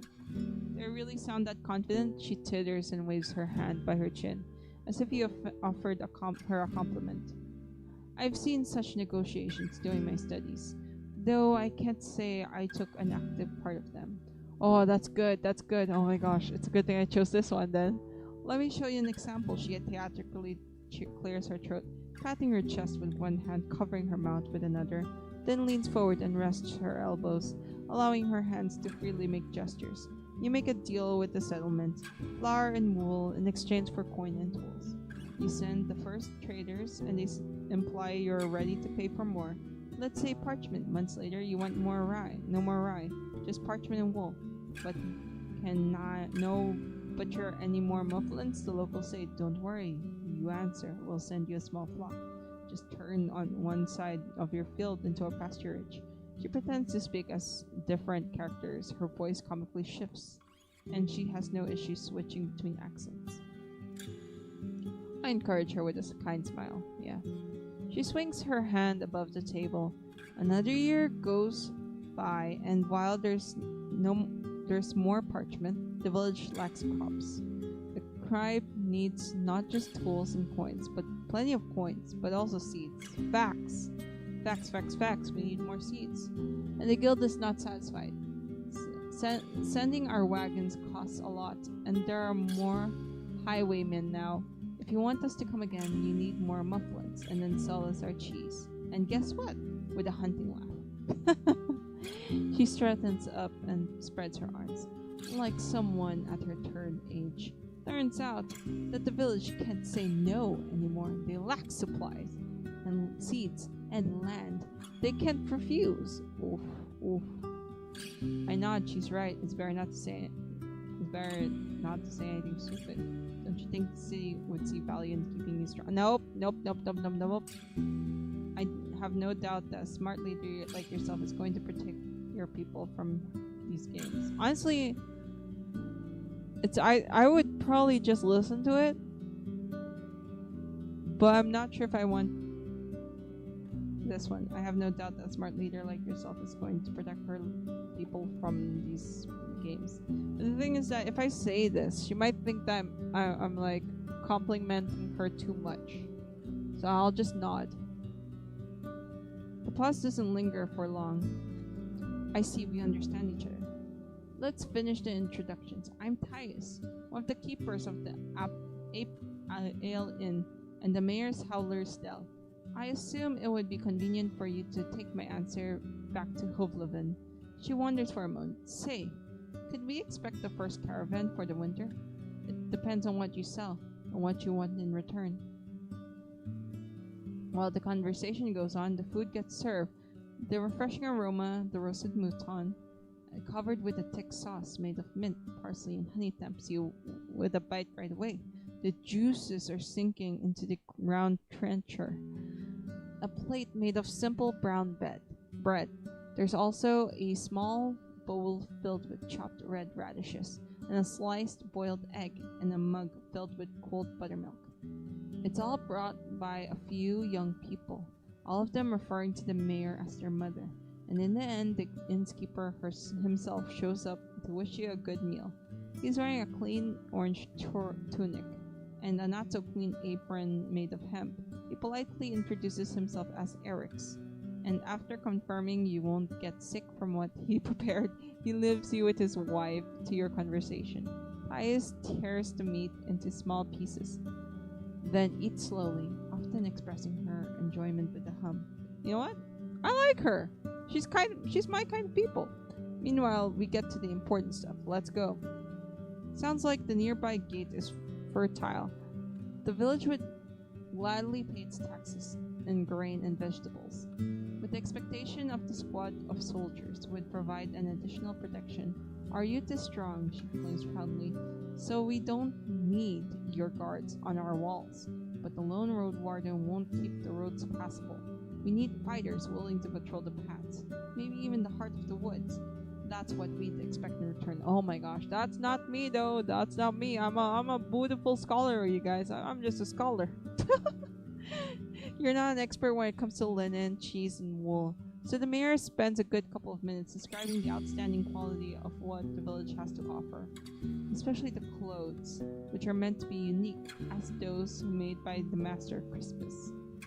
You vaguely recognize the name of the tailor shoemaker, but you've never earned enough to pay him as much as a single sleeve. And of course, we never reject some steel and bronze. We lack alloys for sickles and scythes. So that's why I was... okay. So that's why I was supposed to buy from my girly, Foggy. She then repeats her question about starting a trade route. Truth be told, the guild is not sure about what the peninsula has to offer. It's going to take more than your village to convince them. Understandable. You won't find much in the other tribes. They have barely enough to survive, even after they trade for our crops. For we have only the decent soil in this realm. At least the people of Gale Rocks have salt and barrels of fish, while creeks sell meat and wood. Actually, if you haven't been to Creeks yet, the farthest village of the northeast, you could give them a chance, she nods with a smile. They could use your help in keeping their roads safe. White marshes, on the other hand, as well as old pagos, are close to worthless. For a route, that is, she clears her throat. For these words, she stands up, walks to another table, and offers her trencher. To the elderly man who sits there by himself with a trembling voice, he thanks her, then starts to chew on the soggy bread. She sits down, wipes her hand with a clean cloth, adjusts the folds with her cape, and once again crosses her legs. So tell me, Karuru, how's Hovlevin? I haven't gathered much news since the invasion. Things stay humble, but are starting to look brighter. The harbor is full of life. The kids are growing strong. Sometimes better, sometimes worse. Not everyone has their own bed, but a new generation is ready to start their fight. It's far from great. Children who lost their parents during the war have no trade in hand, and there are not enough settlements to send them away. Many people are unable to prosper. Okay. Do I want to look at the glass half empty or half full? That is the question. Because this is very realistic. It's far from great. I feel like that's the realistic one.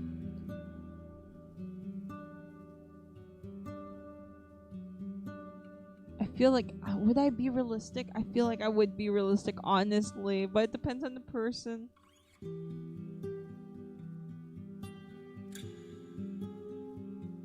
Let's be realistic. It couldn't be easy, not after all the blows that had landed on the place. The things with the works of humans, isn't it? A house you build for half a year turns to dust with a single storm. A proud city falls, the emperor mask shatters. Oh, okay. We're getting more. I'm liking that we can get more lore with this. With being more realistic. I should keep being realistic so I can get more of the lore. The children from this village, glances at the young girl cleaning the table, are just as fragile. They have food, clothes, and walls, but there will be a time of disaster. And once it strikes, and only then, they'll take the heart, the same lesson that the cities had to learn, and it will be forgotten again after the next sunny spring. She pauses and looks at you with a sad smile. But don't let me babble any longer. What can I do for you, Karu? I'm looking for Asterion. She stares at you in the eyes, then turns towards Sally. Is that your palfrey mare? We have 2 jacks. Could use some mules. Dang! Asalian? Dang, she's trying to avoid the question, huh? Stallion, so it won't give you anything stronger than a hinny. It is, but it needs to be strong and healthy. Ooh. Let's say the first one. So I've heard, her eyes wander over the square, that the small donkey bellies bring weak offspring to the horses. Her pale fingers reach for her own stomach. When her eyes return to you, they regain sharpness. I'd rather avoid long talks about the man. Let him remain as part of past spring. Since you're asking about him, I can only assume he was indeed sharing his goal with yours. Oh. I won't deny that. I know nothing about it. I'll get paid for finding him, that's all. I don't want to lie. I'll just say I won't deny that. Yet you're already different from him. I like it when travelers don't try to sell me bluegrass. Seeing your frown, she waves at us. It's just a saying. His words were stronger than his deeds, and he's no longer welcome here. Oh, dang. Bro, what did you do? Sheesh. What did you do to my queen? What is his wrongdoings? If you have to know, he failed. Oh, he failed is such a strong word. And won't get a second chance. He was meant to escort Aegidia, a daughter of mine, to her betrothed in Gale Rocks. She was a great archeress. Oh my goodness. And the road from here to the coast is not that dangerous. When they saw the goblins in the road, Asterion ordered her to push through, right into their trap. What? That's horrible. She touches her beer-shaped buckle. They got jumped like a bunch of wealthy pilgrims. A roadwarden worth their gruel should know better. He can fight with a blade, but my girl, she never had a chance. She sighs and looks at the gate. He disappeared as soon as his pitiful attempt to apologizing me. That's horrible. Dang, bro. And we closed our doors behind him for good. I'll let you know if he ever tries to return. Oh, dang. Dang. Did you ever find your daughter? I'm more curious about the daughter. For a few breaths, her green eyes seek something on your face. Her words are careful yet hesitant. She's with the Fogs now. Oh gosh. The goblins were after her food, so they carried her shell away. Oh, dang, this poor lady. One day she's going to charge at our walls, awoken and empty, even though she was a bit mawkish. Her heart was strong and patient. She listened to the people and was ready to help them and to cry with them. I could tell you stories, but what for? Let the dead rest.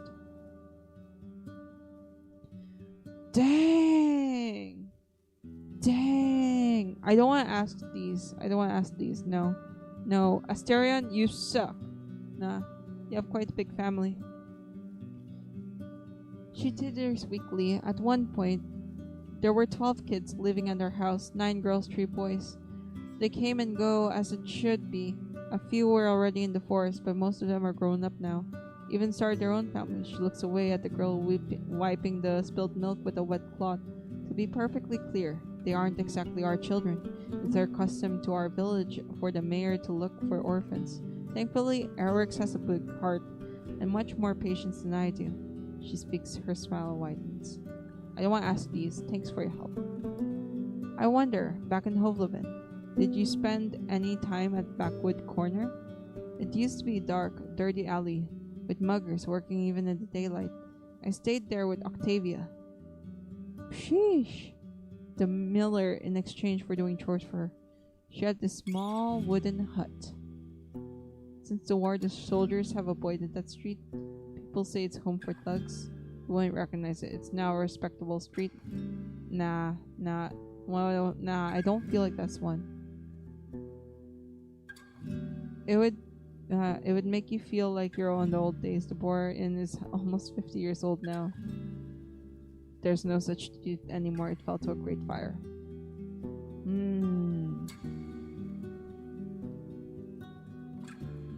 Let's go with the first one. Oh dear, is that so? Maybe it was bound to happen. Kindness and hospitality doesn't bloom in the days of hunger. I hope that old lady of the boar head inn didn't have to see that. She did her best to keep the children off the streets. It must have been heartbreaking to see them turn against each other. Facts. Oh, facts. What would it take you to consider joining Hovla? Nah, I'm not asking that, girlie. Stop. No, stop. I'm not asking that. That's trash. Our poor woman already told me about her daughter. Her poor daughter, man.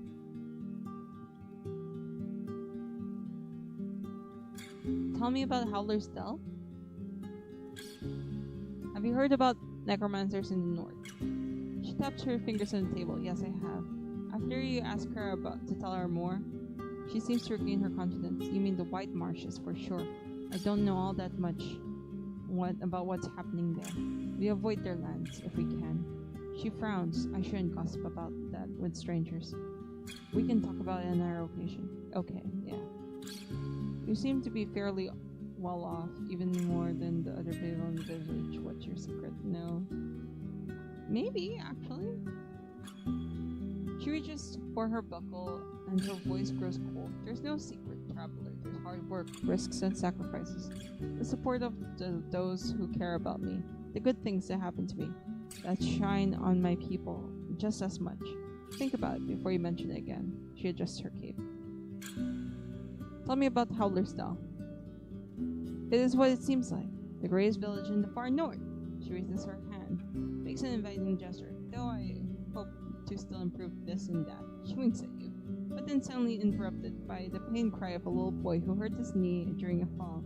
As an amused elder tries to calm him down, the mayor shrugs it off. Titters, then meets your eyes again. Life here is good. We have what we need, and a lot of what we want.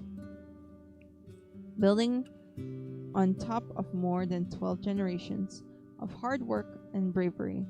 She spends a few good minutes telling you about the mufflons, wheat, rye, hemp, and cheese and wool, proud of every glimpse of prosperity. Whenever she mentions an artisan, shepherd, or farmer, she doesn't miss a chance mention how significantly she improved their conditions. Facts. She also omits some topic. You hear no tales, no songs, no answers. rituals, or days of prayer. It's like listening to a tax collector. Only at the end of her speech does she mention the wisdom of the elders, now kept in the teaching of the druids, who helped her guide those who trust her. Oh shoot. They heal our wounds, our gardens, she explains, then changes the topic to the fruit, trees, hairs, and nuts and wood. When she's done, I nod politely. Tell me, how do people in the city dress these days? Is it similar to what we have here before the war? The merchants were wearing those really long dresses and robes, way too long for my taste. They got mud and stains after every rain. I see no reason to keep the shoes completely hidden. Not anymore. There's always a shortage of fabric. Ooh. For years, there wasn't enough hemp and wool, so people have started to wear furs again. As far as I can tell, most people, I'm not sure. Okay, it's either this or that.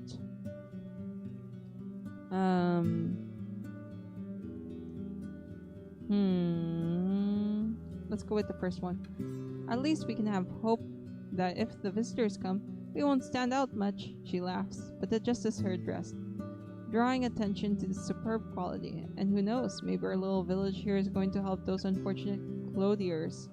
I'm sure we can spare a couple of sheets of fabric.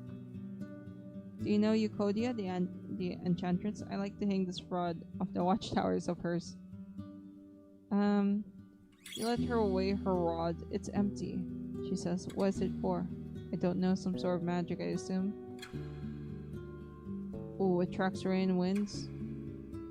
Let's say the first lie. Well, that's a lot of trust. You want me to invest something that may give me nothing in return. I don't know, traveler. Not only do you want me to trust you, but also a crazy witch. She spends a few long breaths in silence, rolling the piece of bronze in the table. I wait for her decision. I've heard enough. I can't know if it's not some nasty trick. If you want to have my permission to do your magical experiments, I need to know if I can trust you. Okay, thank you for your time. Yep. You're in the front of April Inn. Okay. What's the time? Okay, Eric's. Gosh, there's so many. Even though the counter stands outdoors, it's not rotten, and you guess that, like the other furniture, it's brought inside every night. Eric approaches you with a smile, leans in on the surface with his fists. He's portly and even taller than his neighbors. He got freckles and short gray hair and an elegant beard. His long woolen orange tunic has decorative cut right under the neck and loose braids on the edges. How can I help you, traveler? His accent is heavy and nothing like his wife's. He stomps with a heavy boot and looks around, as if he's waiting to get back with his other tasks. His fingers are still dirting from wielding the garden. I'm looking for a few hunters. Yes, let's ask about the thunders. Admin, Dahlia, and Bashil. He rubs off his neck and looks at the clouds. I recognize these names, but I've seen nae folks from the creeks in a long time. They've come here before and after the winter to trade for grains. I see. Are there any old-time sailors around? I'd like to ask them a few questions. All our sailors are old-time sailors. Nae soul here has seen a ship in years. He starts with a chuckle, but then nods toward an elderly man who's resting by the table, rolling an empty mug and mumbling to himself. Try with him. Do you have any food rations I could buy? Let's try it out. Why not? Oh my gosh, it's Mr. Butchin. Hello. Welcome to the stream. As you can see, we are trying to get through and surviving. Really tough. Real tough time to survive. Hello, indeed. Yes, sir. We are trying to survive. Being a scholar is not easy, bro. I keep them in the hall. Smoked mouton, a sack of dried fruits and nuts, biscuits. We eat fresh here and pay with work. Coins are neem worth much. When he thinks, his lips move as well. Let's say 1 ring for enough food to fill you for 2 days. In Hoflevin, that kind of price will buy you 3, even 4 times much food. But like, we are in a place where food is like gold here, man. If you're in the mood for spending, I also have something special. Just give me a minute. He goes upstairs, returns with a small wooden box, and hands you a long leather sheet. This is a teeth set. You're afraid of what he's going to show you, but when he opens the box, you realize he meant teeth cleaning. Ah, see? He points 3 different compartments. Salt, cloves, and mint. You mix whatever you want here. 4 nods only. A small pestle made of polished stone. And here are the twigs you need. They'll last for a month. Seeing you're not convinced, he takes a deep breath. Well, we do not let outsiders bathe in our creek. But let me give you 2 dragoons, and I'll ask my kids to get you in shape. You'll take a tub with soap and rose and oil. They'll wash you in clothes and water, and I'll cook you something nice, as much as you can eat. Show me the rations first. Yep. Okay. Bath and dinner. Okay, at least I know that I can have a bath and dinner. Okay, I don't want to waste that much money. I don't want to waste that much money. I could use a room. Are there any rooms to share? Rumors? Nay, really.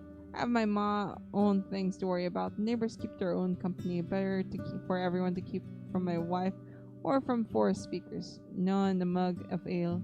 So no rumors. Maybe you've heard about someone who may need my help.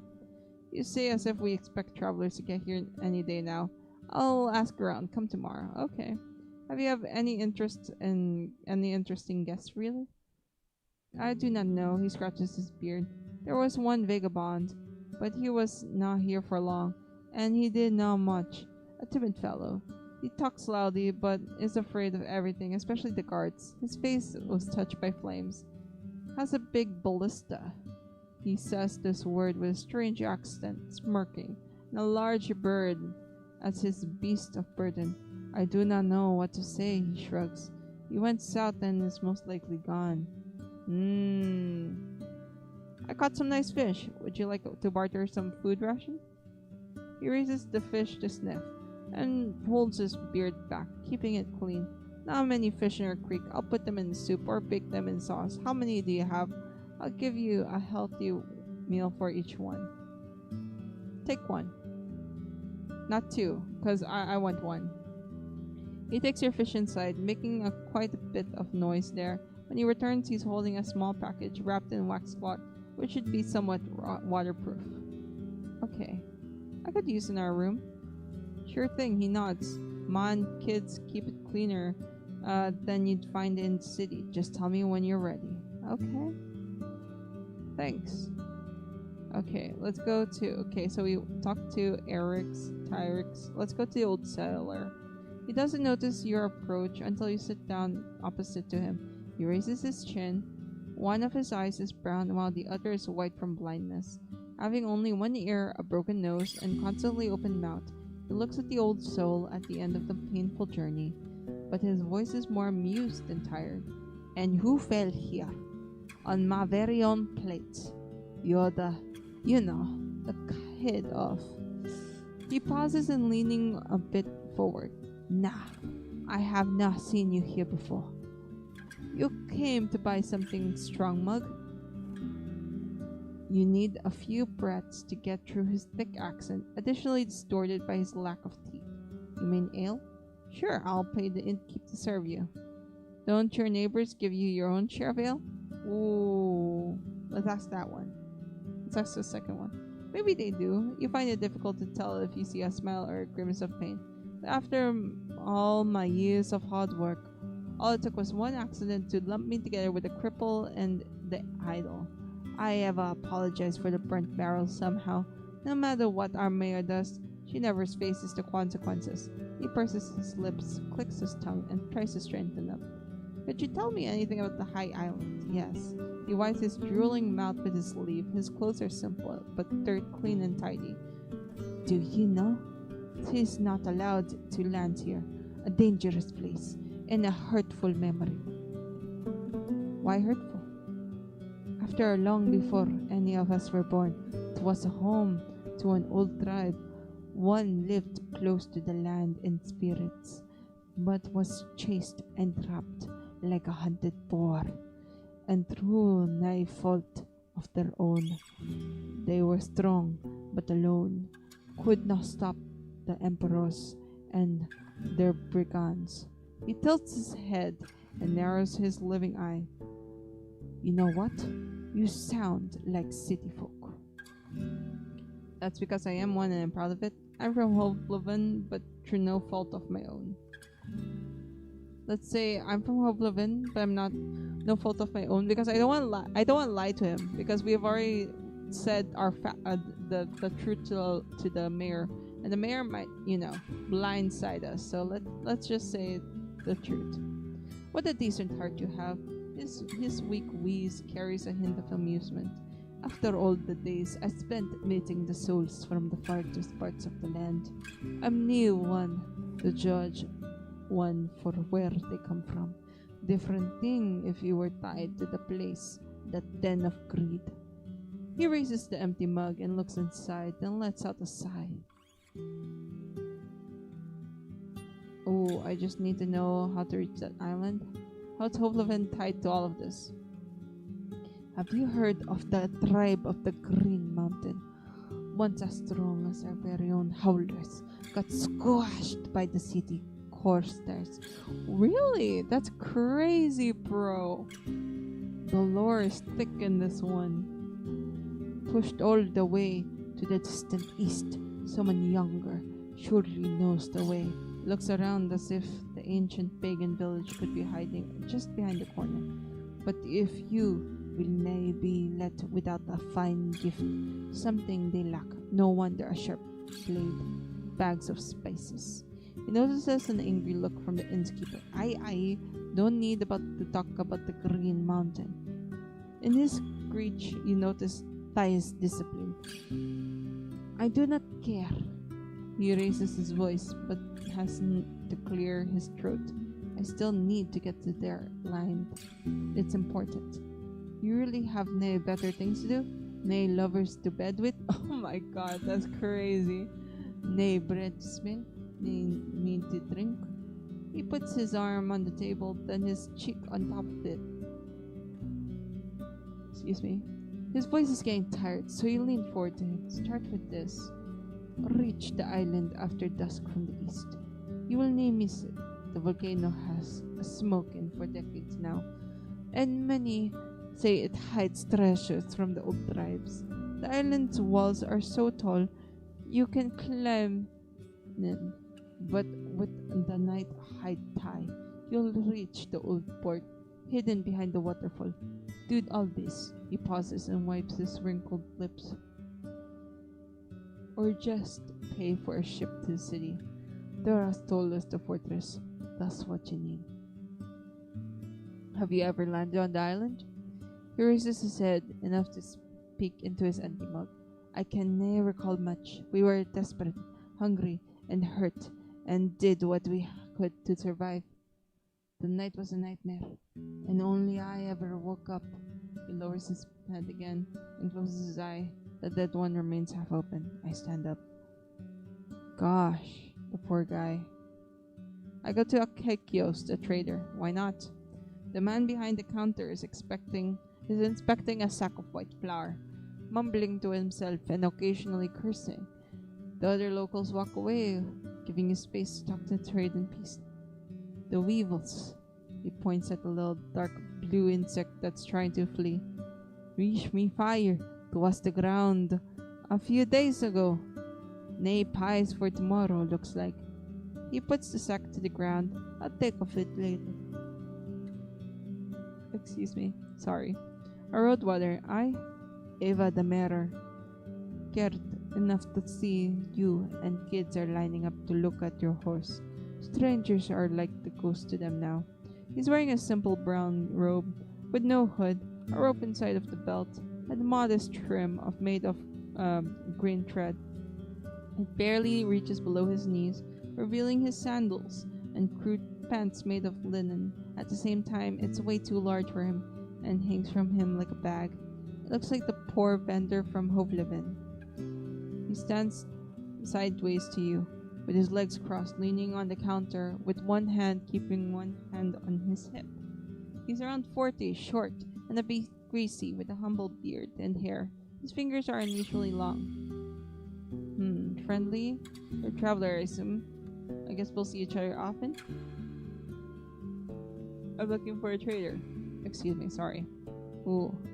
It's either I'm looking for a trader or this one. Let's be friendly, why not? For a trader, for my neighbors, the treasure. Name's Akakios. Everyone brings here what they have abundance, and I either sell to travelers or divide it among workers, builders, artisans. These things are nigh mine. He runs his eyes over the crates and barrels, but I can show you our wares if you want. But they ask me for better prices, because you're a traveler. I need to explain myself every deal I make, or Thais will laugh at me with the way of fire. I need to furniture, barrels of food. Do you have anything for a traveler? Yeah. It is hard to say what the travelers need. He clears his throat and turns away to have a look at the store. While some of the crates and barrels are empty, they carry an assortment of odds and ends. Tools made of wood and stone, pots, mugs, seeds, and vegetables and fabric. It takes him a few minutes to look through the wires.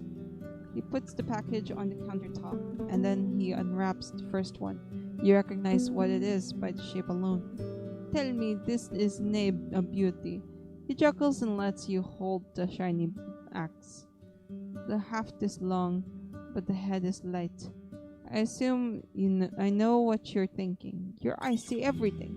He praises the weapon loudly, but you barely listen to him. You see a reflection in the unused blade, as sharp as they get. You're not a smith, but you see not a spot of rust. When you take a swing, it hardly takes any effort. The leather straps holding the pieces together are just decoration, and the handle is just as smooth as glass. It perfectly fits in your hand. The man chuckles. You like it, aye? Now I doubt you can afford it. But nay, do not worry. That's all nay I have. I look at the rest of his stuff. His long fingers tap against the parchment of the windows and paper. Its frame is cheap, made of cloak, disglued, and is quiet, he says, while shaking in the air. Nay as fancy as the iron ones with oil. But you can carry the calves without luring all the corpse eaters and goblins. Perfect for a traveler. Just take a look. Ooh. Inside the lantern, you find a place for a candle. Not a great match for people living in the wooden houses.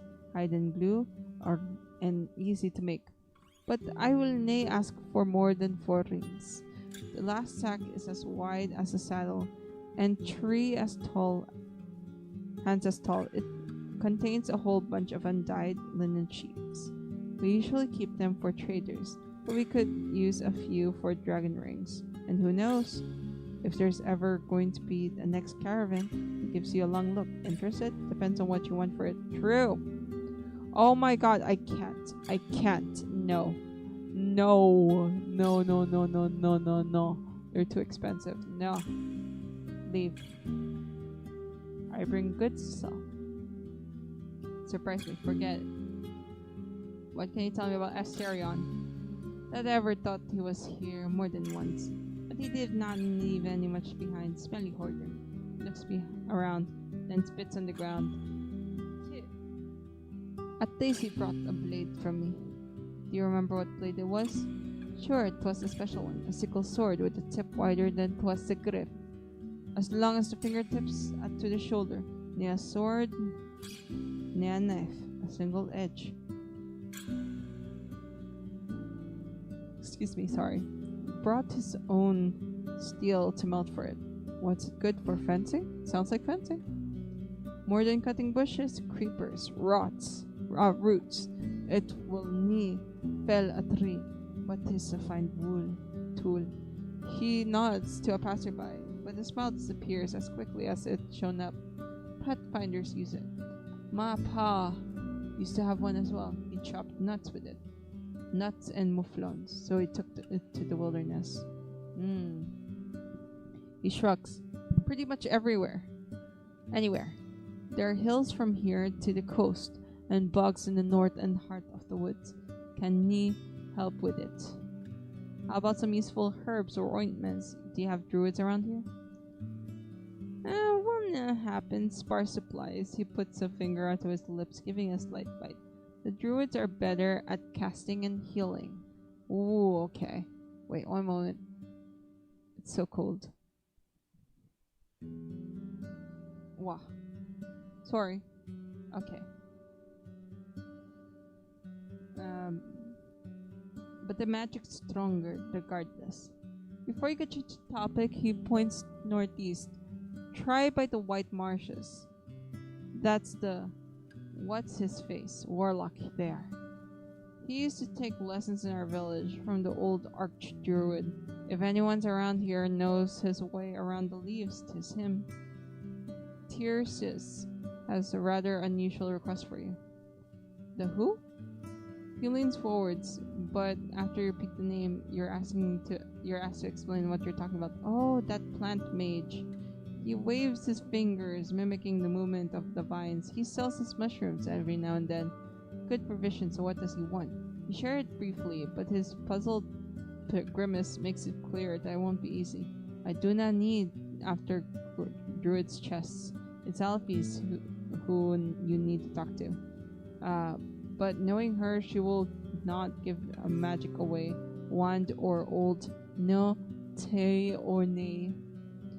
You ask about how to find her. He waves towards the path leading down the creek. Go and try. But our priests will see nil unless you got a good reason to wire them. And some old students bundle new one. Okay. Do you need any help? I could use a job. Yep. You know what? Something urgent. I need a medicament for my daughter. Nah, she's not hurt or anything. He raises his open palms to show you that he's not holding a knife. Ooh, okay. She's a teen. Uh-huh. Wants to start hunting in the woods. I can teach her that much. But I'd sleep better with her having a healing potion. You have, he hesitates, almost 12 days. Bring me a potion before the last dusk. I'll pay you 5 dragon root. Okay. Okay, I'll give you. Where can I find such a potion? I already have one. She didn't want to take the stall after you. A strong elixir would be more than 5 coins. Well, now, 'tis all I can pay. He spreads his arm. I do not need sculpt, you stupid. He called me stupid, that's crazy. The dragons I get here belong to the village. 5 is a fair pay. And I mentioned to all the neighbors how helpful you are. Okay. He takes a deep breath and adjusts his robe, still sweating. Okay, and where can I find such a potion? I already have one though. Old Key. I can think of 2 places. Safer bet beyond the old Pagos. The mountain of the crazy monks. And crazy and boring, and more boring than the muffled they bring with Numa. I already went there. You can hold it south, east of the crossroads, and pelt off the north. I've been there myself, but you find a dolmen there, as well as city, and this. He reaches the clinking and pulls out the massive key. Is meant for some secret passage there? Bro, I already did it. I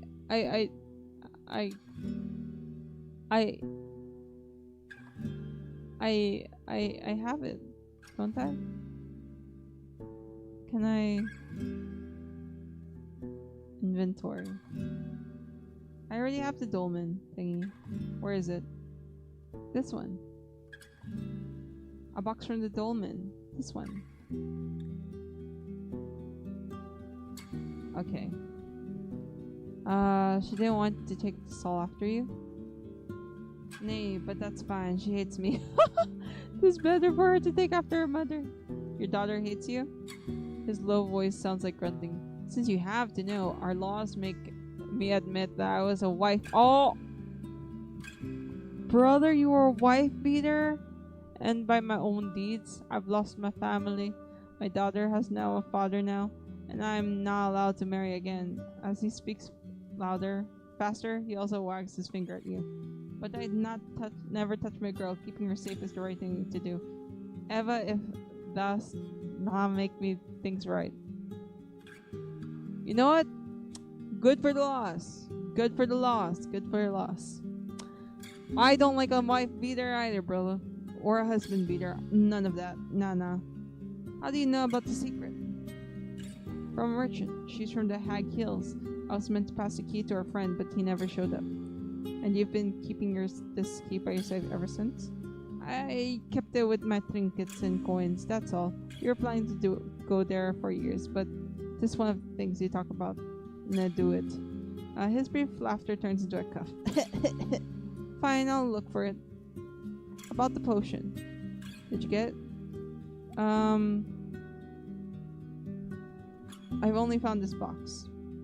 He raises his eyebrow, takes the box from your hands, and cuts the cord with a dagger. It's filled with rags wrapped around an earthenware ball. It's small and closed with a tall wax seal inside of a thin stick.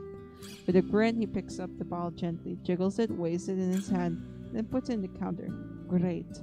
Now let's hope little girl not get herself swallowed by a dragon. So we said 5 rings. It's yours. Okay.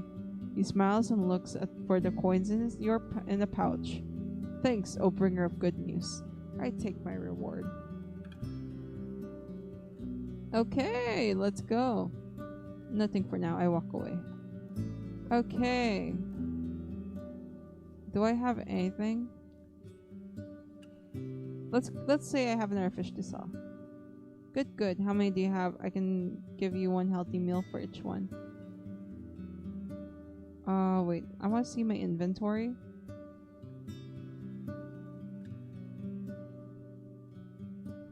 You know what? Return. I'll think about it. Okay, thanks. Okay, leave the square. Gathering a crew. According to what you've learned, you can only reach the highland by boat, leaving the coast during the day and landing in nighttime during high tide. A chance you're going to find him there on your own is slim. I need a boat and maybe a few friends of mercenaries. Okay. You're wandering through the village. A young man is hanging laundry, humming a melody you've never heard before. A group of children covered in mud gathers on your mount, and a group of argues about what's better, horses or donkeys. You know what? Let's save. Goodness. Okay, I've just got bitten by mosquitoes. No, on my fingies too. Dang it. Okay, let's go to Bion the tailor. Why not? You follow the guard's direction and reach the whitewashed building, standing on the western bank next to a small garden of flowers and herbs. It's well kept and clean, with a plain and beaten front yard, in parts covered in sand. Through the windows, you catch a glance of furniture, made of wood, of smooth, shiny wood, with hints of dark cherry red, decorated with carvings of plants. A woman in her 40s is sitting on a wooden bench.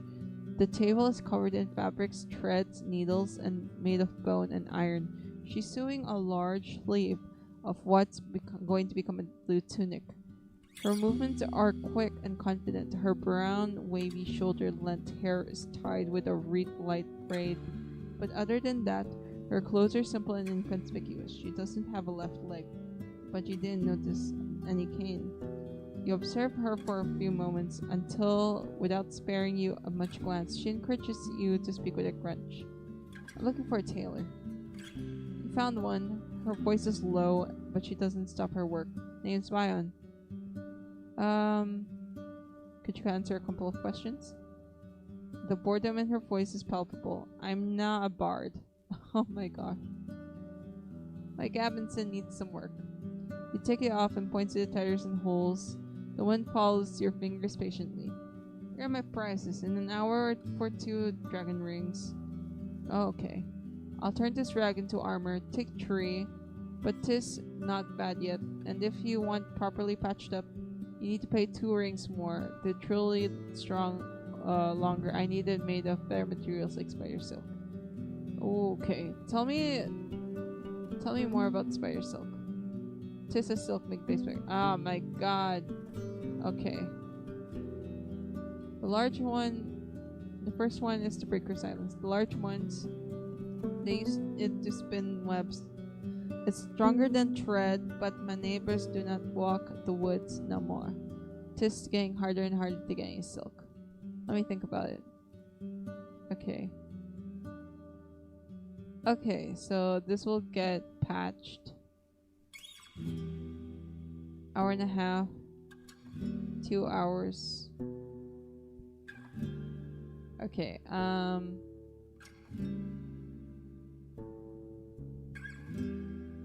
let's do this. Let's get cabins in. This one.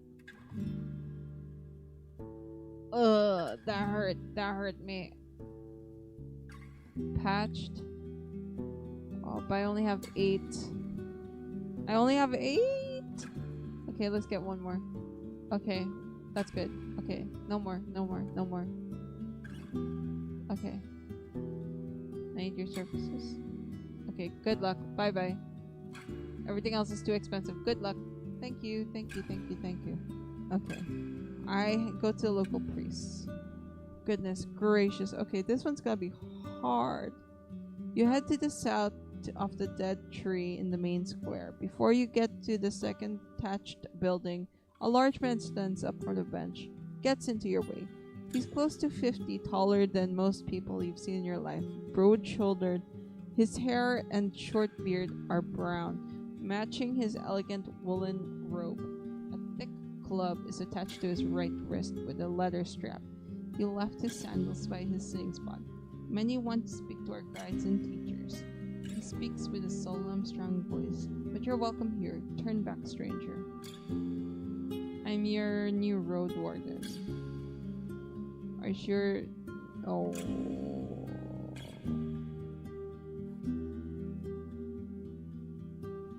So be it. Okay. Okay. Let's see how much time we have. Okay, we can travel a little bit. What do I want to do? Okay, maybe we can go here for a little bit. I don't want to waste the time. The path gets greener and the meters between the treacherous precipices. You ride slowly, passing the birds and ibixes, but in the distance you spot harpies, and below you, roaming mountain and cat mufflin. You take a sip from your water skin. The air here's dry. Let's hope the echoes of the hoof boom. A larger beast burrow. Oh gosh. Nah, let's travel. Let's travel back. Nah. 'Cause 2 hours? The path leads you down again to a small, moist valley impenetrable to a rider. The thicket is made of thorny shrubs. Wait, how many? Okay, I got 4 hours. Oh gosh, tall grasses and weak fallen boughs that nourish mosses and mushrooms. You examine the remnants of the road, of the path covered in greenish puddles. Without the roots, with a fresh layer of pebbles, it may still be restored. Look behind you, the road is clear, no ambushes so far, but if you hope to clear this path, it better do soon. It's only get denser with the passage of days. Okay, let me see. Let me see, travel. How many? Okay, 45 minutes.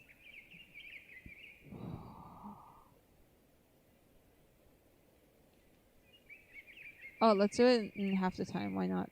See, I got it. Your muscles, not used to doing such tiring work, grow tired quickly. But you don't let yourself take a break. Soon you push yourself. See, I got food anyway. Even more and more from annoyance than anything.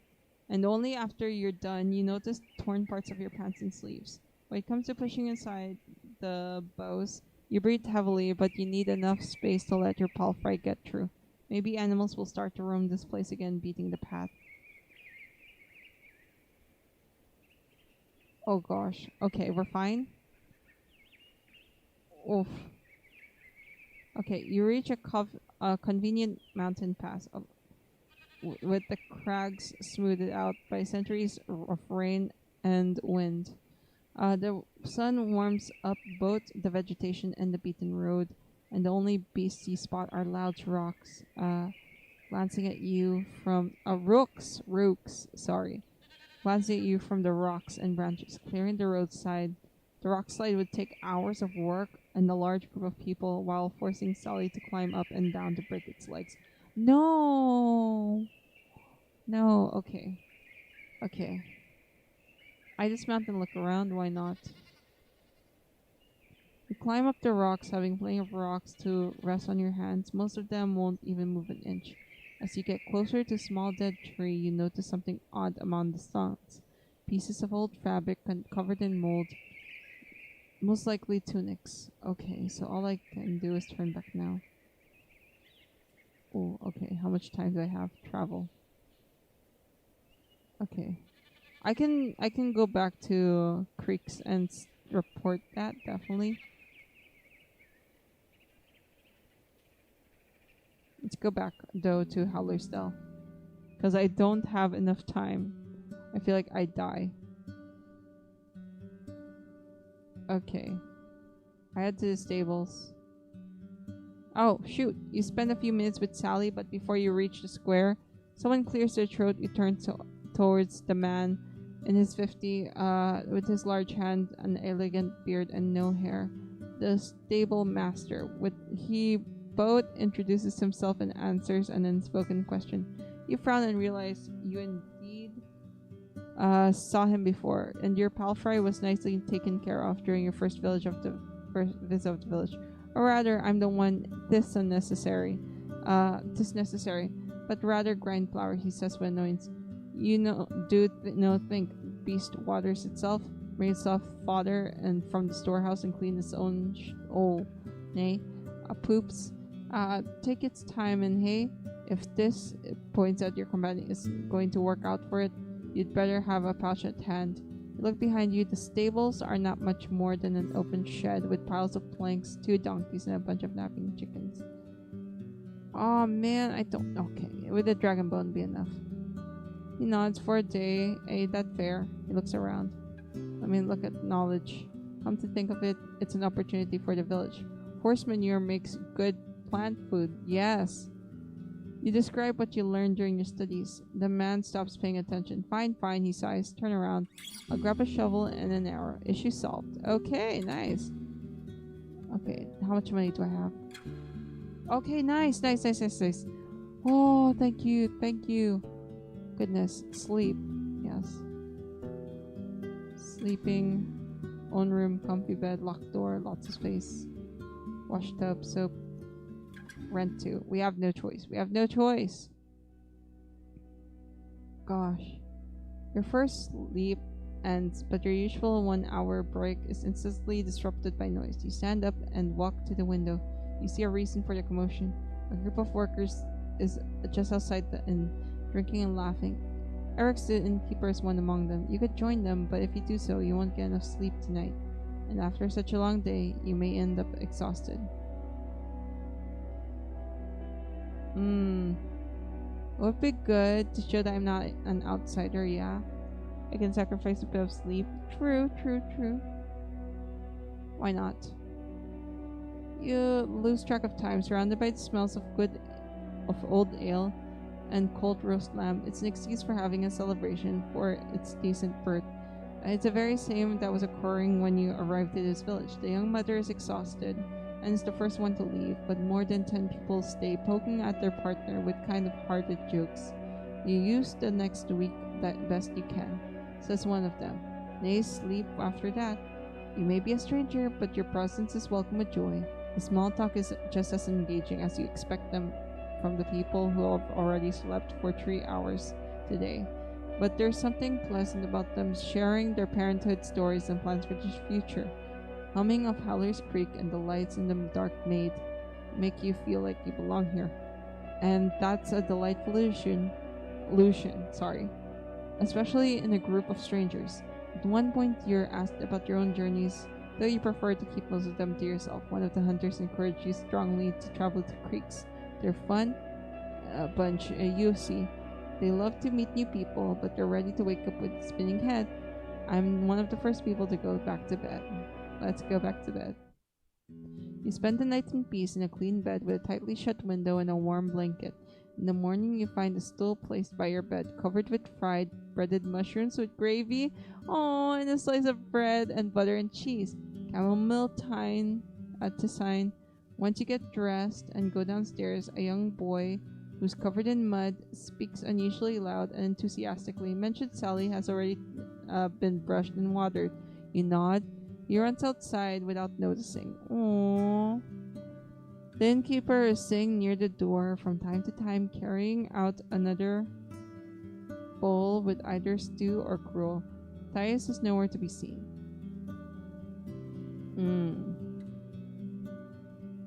The trader's not around. I approach Eric's innkeeper. Okay. Did someone contact you about work for me? Very much so. Ask Timo. She's usually at the creek just outside the southern wall doing laundry. She wants to find herself a husband. Well, there's no much for you unless you're here for marriage rights, but it will make her happier. Okay, thanks. Alright. Thanks. I leave the square. Okay, let's go for Timo. Before you reach the gate, you find 3 washwomen who are walking down the path, chatting loudly. The wet hair on their arms and legs shines, contrasting the mud on their feet. Some of them wear soaked shirts, and all their heads have been wrapped with kerchiefs. You know from the city how hard that and sometimes dangerous their job can get. You glance over their laundry basket filled with clothes, and buckets of urine. Oh my goodness, okay. Well, you know what? Props to them. Huge props to them. Once they notice you, one of them puts her things next to a fence and tells the others to go ahead without her. Her companions giggle, but loyalty lived the 2 of you alone. I was so hoping to speak to a traveler. She starts to look away whenever she speaks. She's both very direct and distracted, struggling to explain her palms. After a brief conversation, you try to sum it up. So you seek a man who's agreed to take part of the marriage rights of your druids. She nods energetically, but then freezes. She's tanned from work, but her face is young and smooth, and since her hair is hidden, her bright hazel eyes keep drawing your attention. Nah, just any man. She interrupts you angrily. Someone who stays in the sun and works hard for us and our kids. You ask if she has any children already, and after a minute of her awkward explanations, you can take a guess that she doesn't. You ask if it would make a difference for her to move to a different village. We live good here, safe and plentiful. I'd rather stay, but I could leave with a safe convoy. Oh, see you soon. Okay. How do we do that? Travel. Okay. What time is it? Okay, let's travel. I'm thinking of going down here, but I do want to go back. Wait, what time is it? What day is it actually? 9. Okay. Let's go back to Pete's maybe?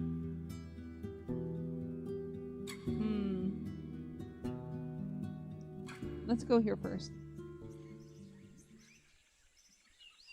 Oh wow. The corridor leaves a gray rocks leads you to a gate. Large enough wagon held together by a wooden bar.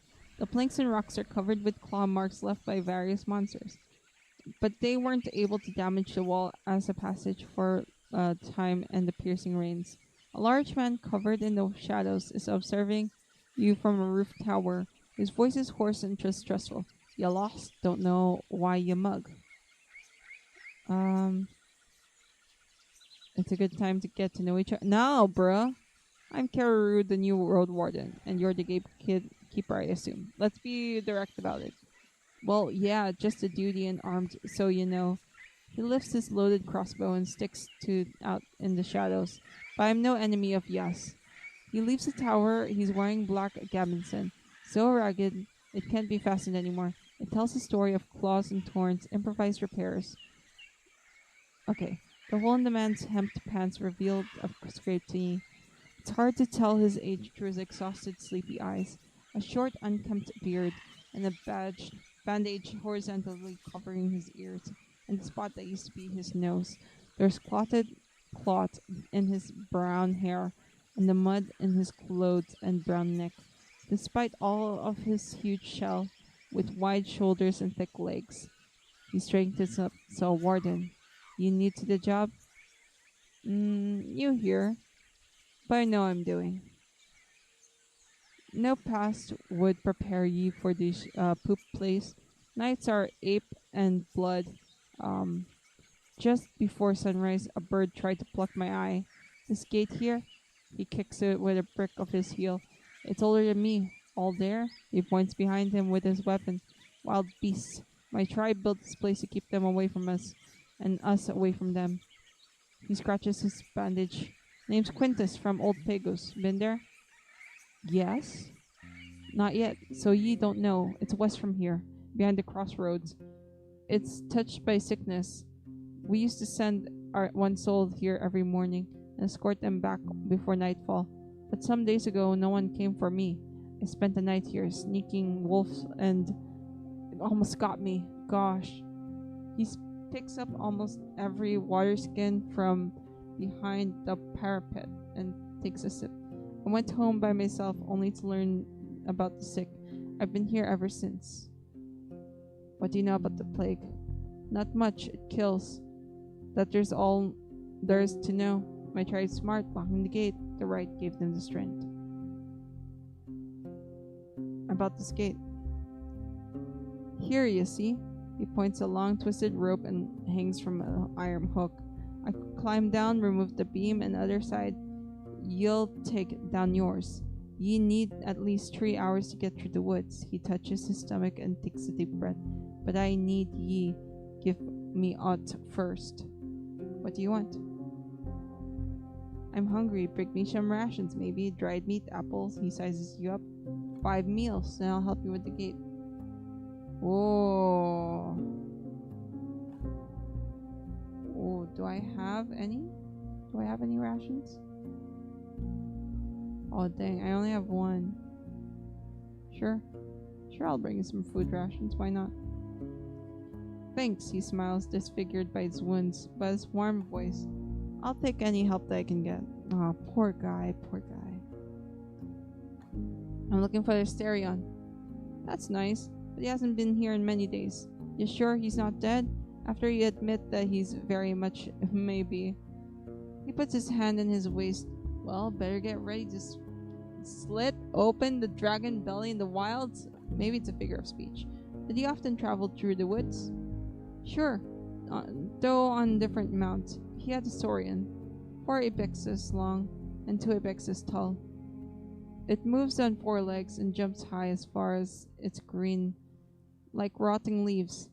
That one time I was taking up in the shrubs, and Asterion made a beast run up to the rock and face and jump on it. He points on the hill, and like that, they ran above the wall and landed on the other side, just like that. He snaps his fingers. His voice and his eyes gain new vigor. You say the saurian was large and green? I mean, not everywhere. He points at his eyebrows. He has red scales here and on his tails. Shoulders, I think. I don't know what to call. You ask him about Asterion, but he has little to add. There used to be 6 of us keepers here. I saw him every now and then, but not that often. Do you know Eucodia, the enchantress? I was wondering if you could place this on your tower for her. Bend back and show him the rod. Lighter than it looks, he says quietly. And I know Eucodia. She always does aught weird. Oh, she was a quiet kid, but a smart one. Never tried to steal my milk. He hands it back to you and puts an unpleasant smirk. But I'm not doing anything for free. Let me guess. Bring me 6. Aw, dang it. 6 food rations, some tasty ones. My people won't be happy that I'm doing favors for the center. But I don't mean you. He clears his throat after seeing your look. I better get strong before I make any excuses, no? What can you tell me about the road behind the gate? Oh, not much, he chuckles through a cough. At least through the lowlands, mostly woods. Some ponds, it's dark and little. He mentions the tales of ghosts and dragons and fogs and blood mages, but whenever you ask about any creature in particular, his response was vague and brief. The tribes abandoned this path. Ever since the war, the trade has been slow. People refuse to patrol it. The plants are taller, but for at least a few more seasons. It's still a shortcut. It's good that ye have a mount. If he chases ye, always stay close to the paths and ride as fast as you can. If no one uses the road, why are you here? He scowls at you. No one. It's where people hunt for monsters. Every now and then, I have to open it for reasons. Have you ever heard about the High Island? I heard of it, right? You can see the volcano from Old Pagos. The monks say that it's a weird place, but also a tale worthy. If you can ask him if he knows this tale, and glances in the direction of his home. Nah. Also, thinking about it, you guys, isn't the key that we just got, right? That has to be the key to the door that we just broke down before.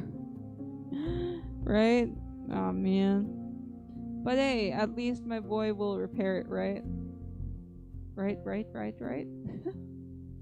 I'm hoping he will. The twins. Some time ago, a few people from the creeks left their home to hunt. Have you seen that? I ought not to know about people, but I met Michelle. It takes him a few breaths to notice you're waiting for him to go on. They spent one night at this tower with me. Came from here. He points at the woods at the east. They went back here. They were building a trap somewhere behind the lake.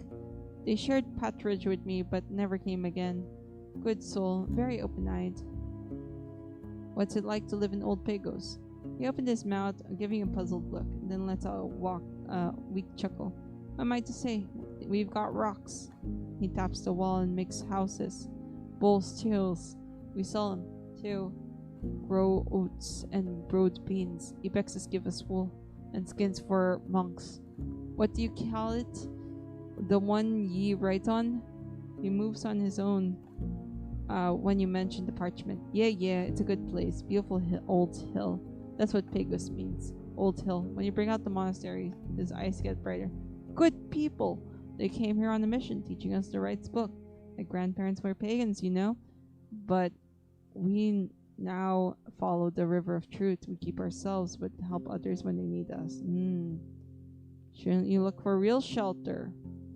He trembles, his eyes widen. Someone has to stay here at the gate. The villages in the east don't know about the illness. They may try to be crossing the woods, hit across the gate while fleeing some wolves and stuff. He rubs his dirty neck, and I can't leave the gate open. It's like a darn for monsters. If all I can do is choose a way I can die, this is it. With my duty fulfilled.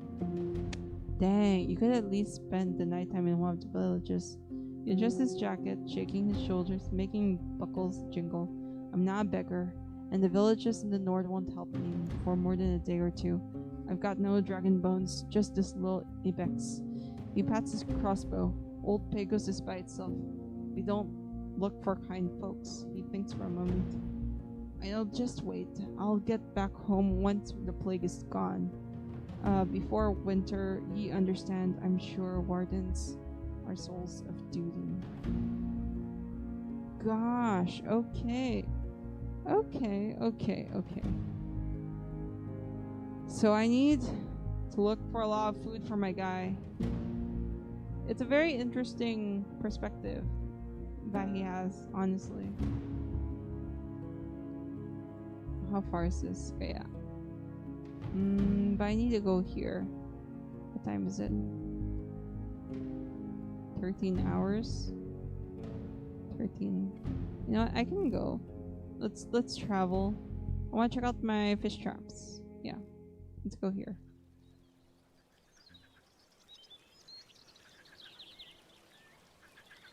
The brook carries down the leaves and branches from the hill, sending them into the lake. The statue stands in its glory, observing the road.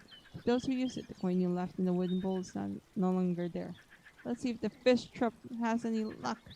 Hey, more fishy. Okay, I will set the fish trap again. Okay, let's travel again. Then I feel like I should clear this too. But like again, it's how much time do I have? 9 hours, bro. Nah. Let's go to. Should we go to the creeks or to the cabin? Let's go to the creeks real quick. So I can also report on everybody.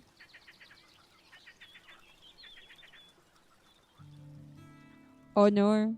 Oh my god. Okay, let's save. Okay. I approach Shallow Creek. Ah, I can't get washed. Okay. Maybe there are some locals looking for a match in other villages. Let's go. After a few minutes, you find yourself sitting at the table with Shoshi, a dark-haired 20-year-old who some called a woodcutter, others a singer. In both of the roles, her massive stature must be of help. When she walks, she either carries a large axe on her shoulders or swings it around, towering over her tribesfolk like a chieftain on the war. She admits she enjoys this friendly shag from time to time, but can't see a future for her in creeks. Even though of these friends lose their lives in the wilderness, I started seeing cats and gargoyles every shadow. I'd rather have a few calm, safe years on the side of pretty little woman, whom I'll see in my bed in the evenings, though you know, friend, not just her. She lets out the stoniest laughter. You mentioned that you don't know if she'll be able to keep her trade after moving away. And she strokes her axe with affection. I'd miss the woods. But who knows? My tribe can't be the only ones who cut trees. I tried to ask her about her world view, but she gets bored by the topic. We're here, looks around, have no temples, priests. I don't aim to become one. Farewell. Okay.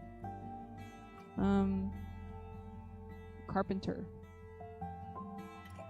He's trying to carve something in the surface of the wooden mug, but you don't recognize the shape. As usual. He smiles and puts away his tools. Welcome back, friend. Good to see that you're safe on the roads. Have you ever met the tribes of the Green Mountain? The chisel falls from his hand. When he reaches for it, he looks around, making sure no one. Not really. When I was a kid, I saw older tribesfolk speaking with them. The old speech, I think. They aren't around anymore, but I've heard we owe them a lot. Okay. What about the Eastern Pat? Dang it. Okay. Okay, I'll see you later. Efren. You find him jogging along the creek next to a small forest with a heavy bag on his back. As you get closer, he spares you a polite smile. Good to see you, One Piece traveler. Have you ever met the tribe of the Green Mountain? He leans away, gives you a surprised look, then shrugs nonchalantly, then hits his hat, falls on his back. Nah, they use the old speech. It sounds like they're drinking Song of Seagull. He scoffs at his own joke. But they only talk to our elders like Foggy. Don't call her that. There was a time when they gave us seed and spears on a visit. We also brought them gifts to ask for something. What was it? He carries you a gift and changes the topic. About the hunters. Dang it. Okay, I'll find this. I'll see the thing. Old Hava. Okay, farewell.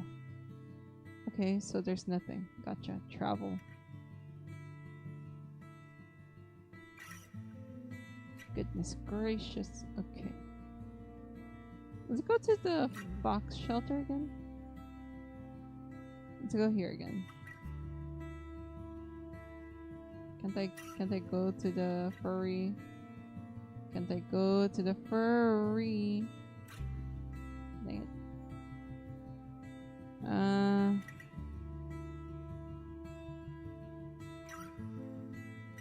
I'm thinking if I should go here. If I go here, Do I have enough time? Okay, I have 8 hours, yeah. Okay, let's go here. Goodness gracious, I feel so anxious. Okay. Alchemy ingredients. Dang, I don't have enough money.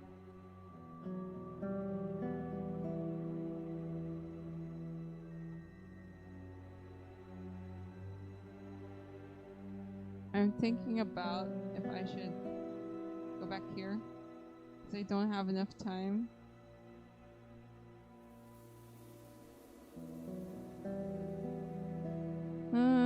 Should I go down already? I also don't have enough money.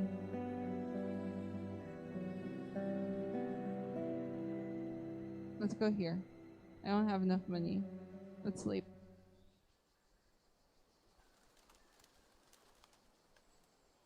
The watchtower is blending into the wilderness slowly. For a moment you think there's a gate position changed since your last visit. But once you get closer, you're sure there are no fresh tracks. Oh no. I approach the campfire spot. You have 3 raw fish in your possession. What would you like to do? Ooh. Ooh. Inventory, actually. How much? Okay, what will happen if I cook 1 fish? Takes you a good few minutes before the fire gets started, then grow strong enough for you to cook. In the meantime, you prepare the captured creature, you cut through its stomach, remove the guts with your fingers, then pierce the animal with the jointed stick. Keeping it from a safe distance, you roast it until it looks and smells prepared. I got some firewood for another day, yeah? It's not too difficult to find some trees. I step away. I step away. I sleep. I sleep. Sleep, sleep, sleep, sleep, sleep, sleep, sleep, sleep, sleep, sleep, sleep, sleep, sleep, sleep. Your sleep gets distorted by the foul smell coming from your bundles. Raw fish is now rotting. The state was worse every day. You even struggle to imagine what you would continue your journey with the smell around.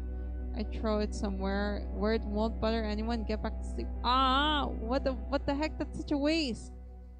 That's such a waste. Dang it. Wake up in silence, barely hearing the wind in the tower walls. You gather your things, climb down where Sally is napping. Okay. Picking. Okay, let's get. Oh, nice. Okay. Sally grazes the fence while you cross the meadows, seeking edible leaves, fennel, sorrel. Lettuce hides the shallow spruce, forcing you to go on your knees, push the branches away, and after some time, nice.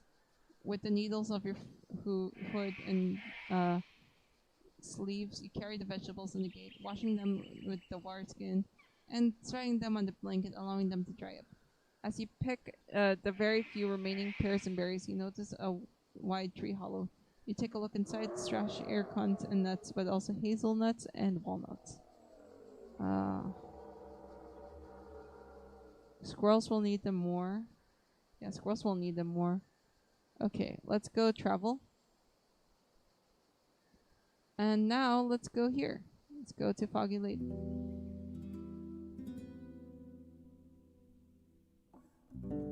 Okay, I approach the fortress. Okay, let's go. Civi's looking at the ground. I'm looking for a few souls willing to explore the highland island with me. Let's go with this one. I have everything I need. Let's hunt while it's still early. Elon clasps his hand. Then we're going. Idiot, take care of the horse. He nods forward with the man, with one hand.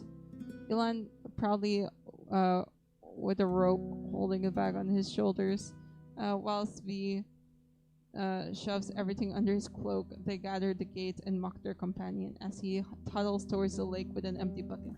I grab her whatever may be of use from my bag and scratch Sally's neck. Goodness gracious, I'm going to die!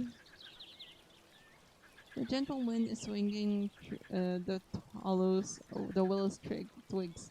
1, maybe 2 more years on their tips will pierce through the brook surface. The statue stands in all its glory, observing the road and those who use it. The coin you left at the wooden bowl is no longer here. A nice thing, isn't it? Elon thunders behind you. It's older than our home.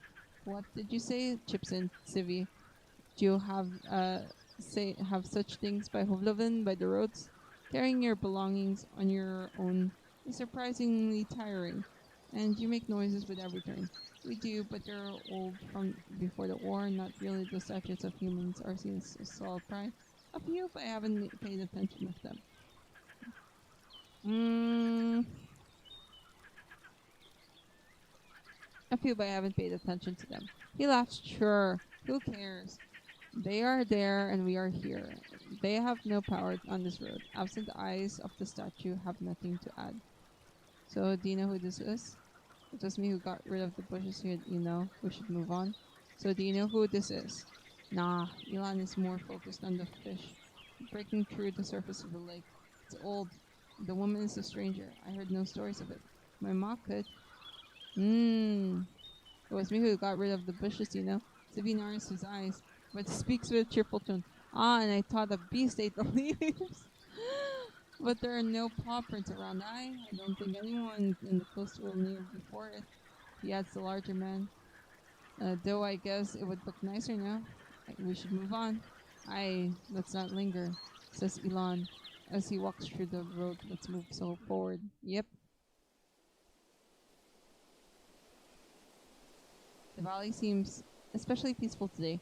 A couple of lizards are resting on the rocks, basking with no worries. Elon points east to the large bird at the end of the horizon, which freezes in the middle of the steppe and turns orange head to your direction. See, time's ready. What's the plan? We'll, av- we'll avoid it, avoid the beak and the legs and trample. That's the plan, bro. That's the plan. He pauses, inspecting the loop at the end of the rope. And don't hurt it if you don't have to. We don't want it to be a bother. Tivi jauntily drops his belongings in the middle of the road and jumps in place, rhythmically breathing. Sorry, excuse me. After he takes off his black cloak, he reveals a set of fancy clothes made from black leather, clothes of a sneaking adventurer. It charges like a moron. Be nimble, that's all. One or two ropes at the neck, and we're halfway home. But don't let it pass you by, aye? Should I take a rope? I can throw a bird in full force. Nope, nope, nope, nope. I'll stay alive and you'll do the rest. Pretty much. Elon bursts into laughter. Just be careful, we don't have magic in our hands. And we can't buy another road warden. Oof, oof. So don't make this a bad trade for us. I wait for them to get to the sides of the valley, then approach the bird. It's taller than Sally, with wide breasts and long, thick, partially covered feathered legs that could easily trample your chest. Its thighs are thick and powerful.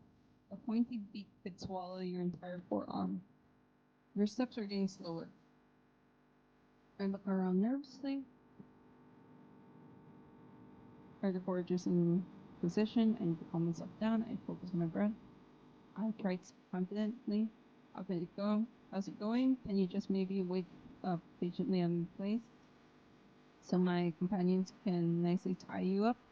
Once you get to depend with us, you'll have all the rats and pigeons you can eat. I beat my chest with a fist and loud shout, I won't die to a stupid bird. I like the third one. So stupid. The bird moves forward even before you finish your sentence, clearly unimpressed by your promises. But the sound of your voice and the illusion of control helps calm you down. Your hands hold the equipment firmly, and your legs are already bent, ready to jump. You can handle it. Soon the bird is surrounded by a group, and the pond behind it blocks its path of escape. Once it realizes its speed thus charging your position, you take a good look at the monster.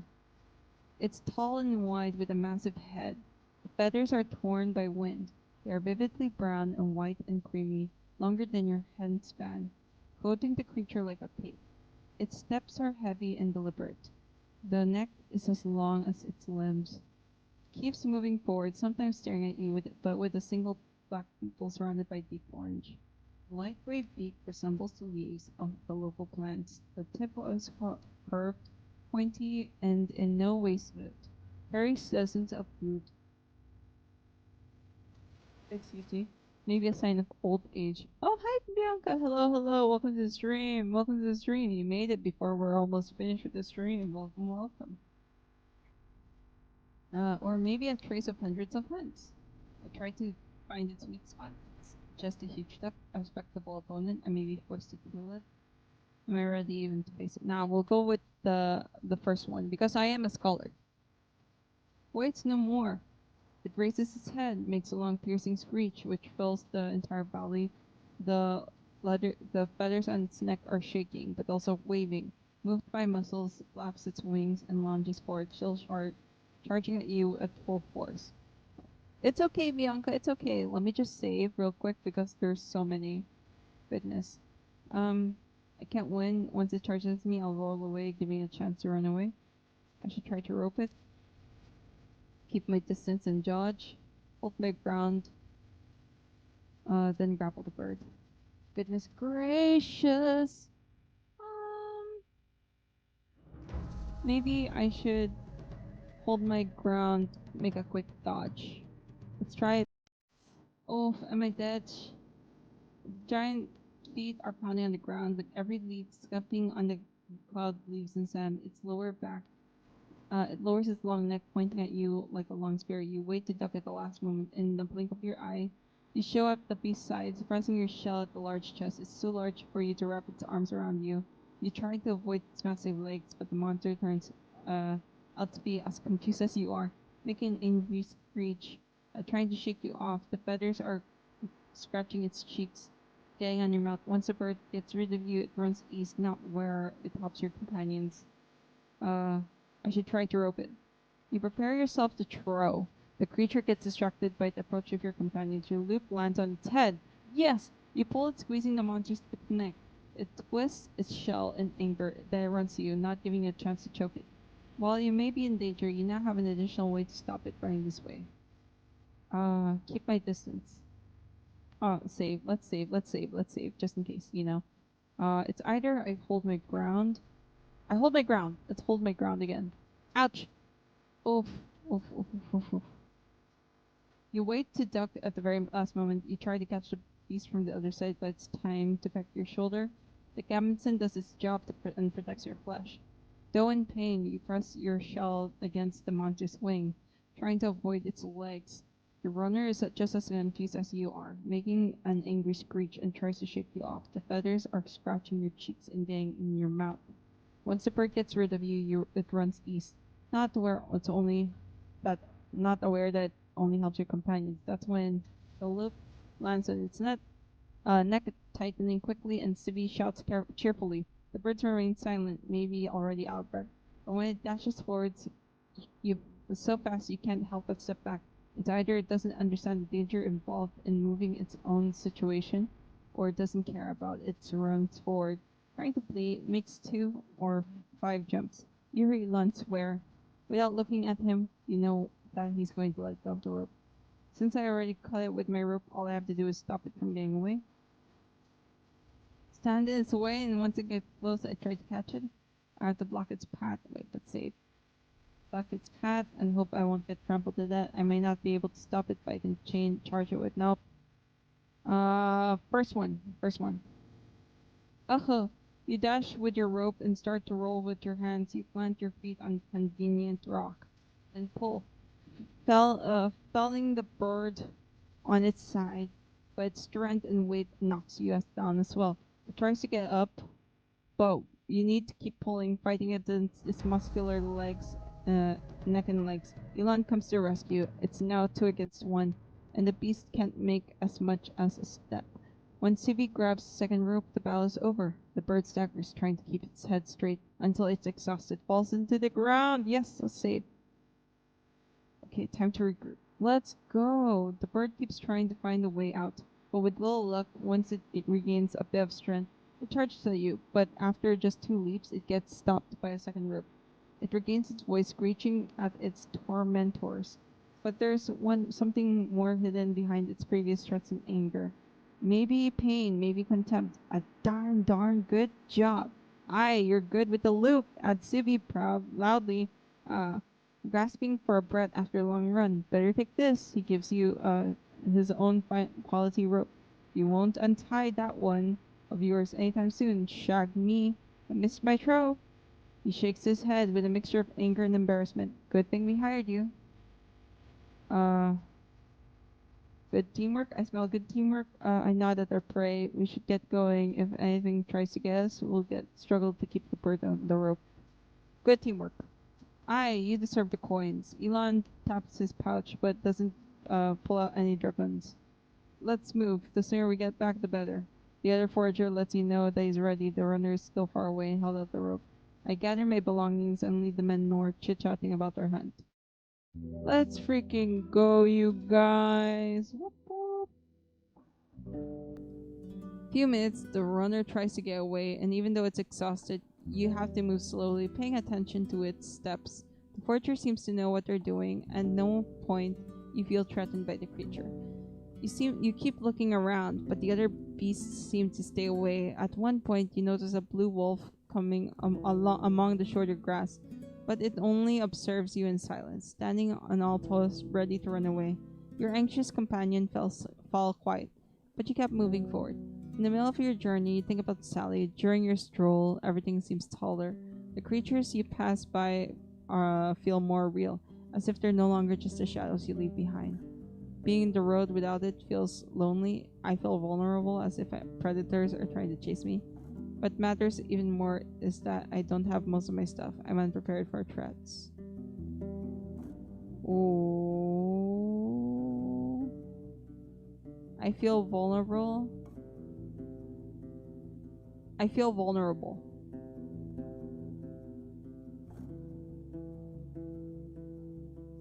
Yay! I got my monies. Foggy observes you from the top of the stairs with the hand resting on her stomach. Well done, dear, she grins at the sight of the runner. Tether close to the water, love. Looks at you. Be nice, head to the creeks day or tomorrow, will you? Tell Ephraim we're coming to give you a bone for a message. She glances at the man with the hand as she scowls at the beast. Before she enters the door, she smiles at her son. Once you're done, wash your hands, come for dinner, tell me everything. Tethering the creature to a beam takes you a few minutes. Elon gasping for air, leaning against his knees, while Sivi keeps his posture straight. His red face betrays him. Well, says the tall man, I have your dragoons here. Take your work, friend. The ring-shaped bones are covered in his sweat. Sally is lazily looking around. Let's save. Nice. And this is where we should end our stream. Okay, exit. Quit. Yes. Boom, boom, boom. I'm actually like really happy with how the stream went. I did not die even once. I just got really, really, really lucky. I'm so glad that we freaking had a clutch. We clutched through that, you guys. We clutched through that. Well, my computer is still loading, so uh, we're in a clutch right now. We're in a clutch right now. But I'm actually really happy with our gameplay today. I think I did make a lot of mistakes, especially with the fishy. I should have sold the fishes, honestly, because it felt sayang na sayang. You know what I mean? It was wasteful. Oh, there you go. It was quite wasteful. Okay, let me go to just chatting. It was quite wasteful to like catch fish and then like I didn't get anything. It's like, oh, so wasteful, so wasteful. And I also forgot to check out the fish. But I wanted to make sure that I got the road thingy, the birch. I wanted to get the birch before anything else happened because I would be sad. You know, I'd be really, really sad if I didn't do it because they were so kind to me, you know. I can't help but, like, I feel like as if they're human. So like, it would make me sad if I didn't help them at all. That'd be huge sadness. But yeah, bye. I was late, but it was interesting. Thank you, Bianca. Thank you, thank you. I'll see you guys next time. Thank you for joining my stream. I hope you guys enjoyed it. Hope you guys will come next time. And next time, you know, we'll be doing a special next time, the special, it's gonna be our 400 subscriber, and it's also gonna be our 100 follower special. And I have to think about what to do for that. That Dragon Jump background is so pretty. Yeah. Nanato's made such a great background. Uh, and I'll see you guys next time, hopefully, yeah? Bye bye. Thank you, thank you. Bye bye. Bye bye. Really appreciate it. Bye bye.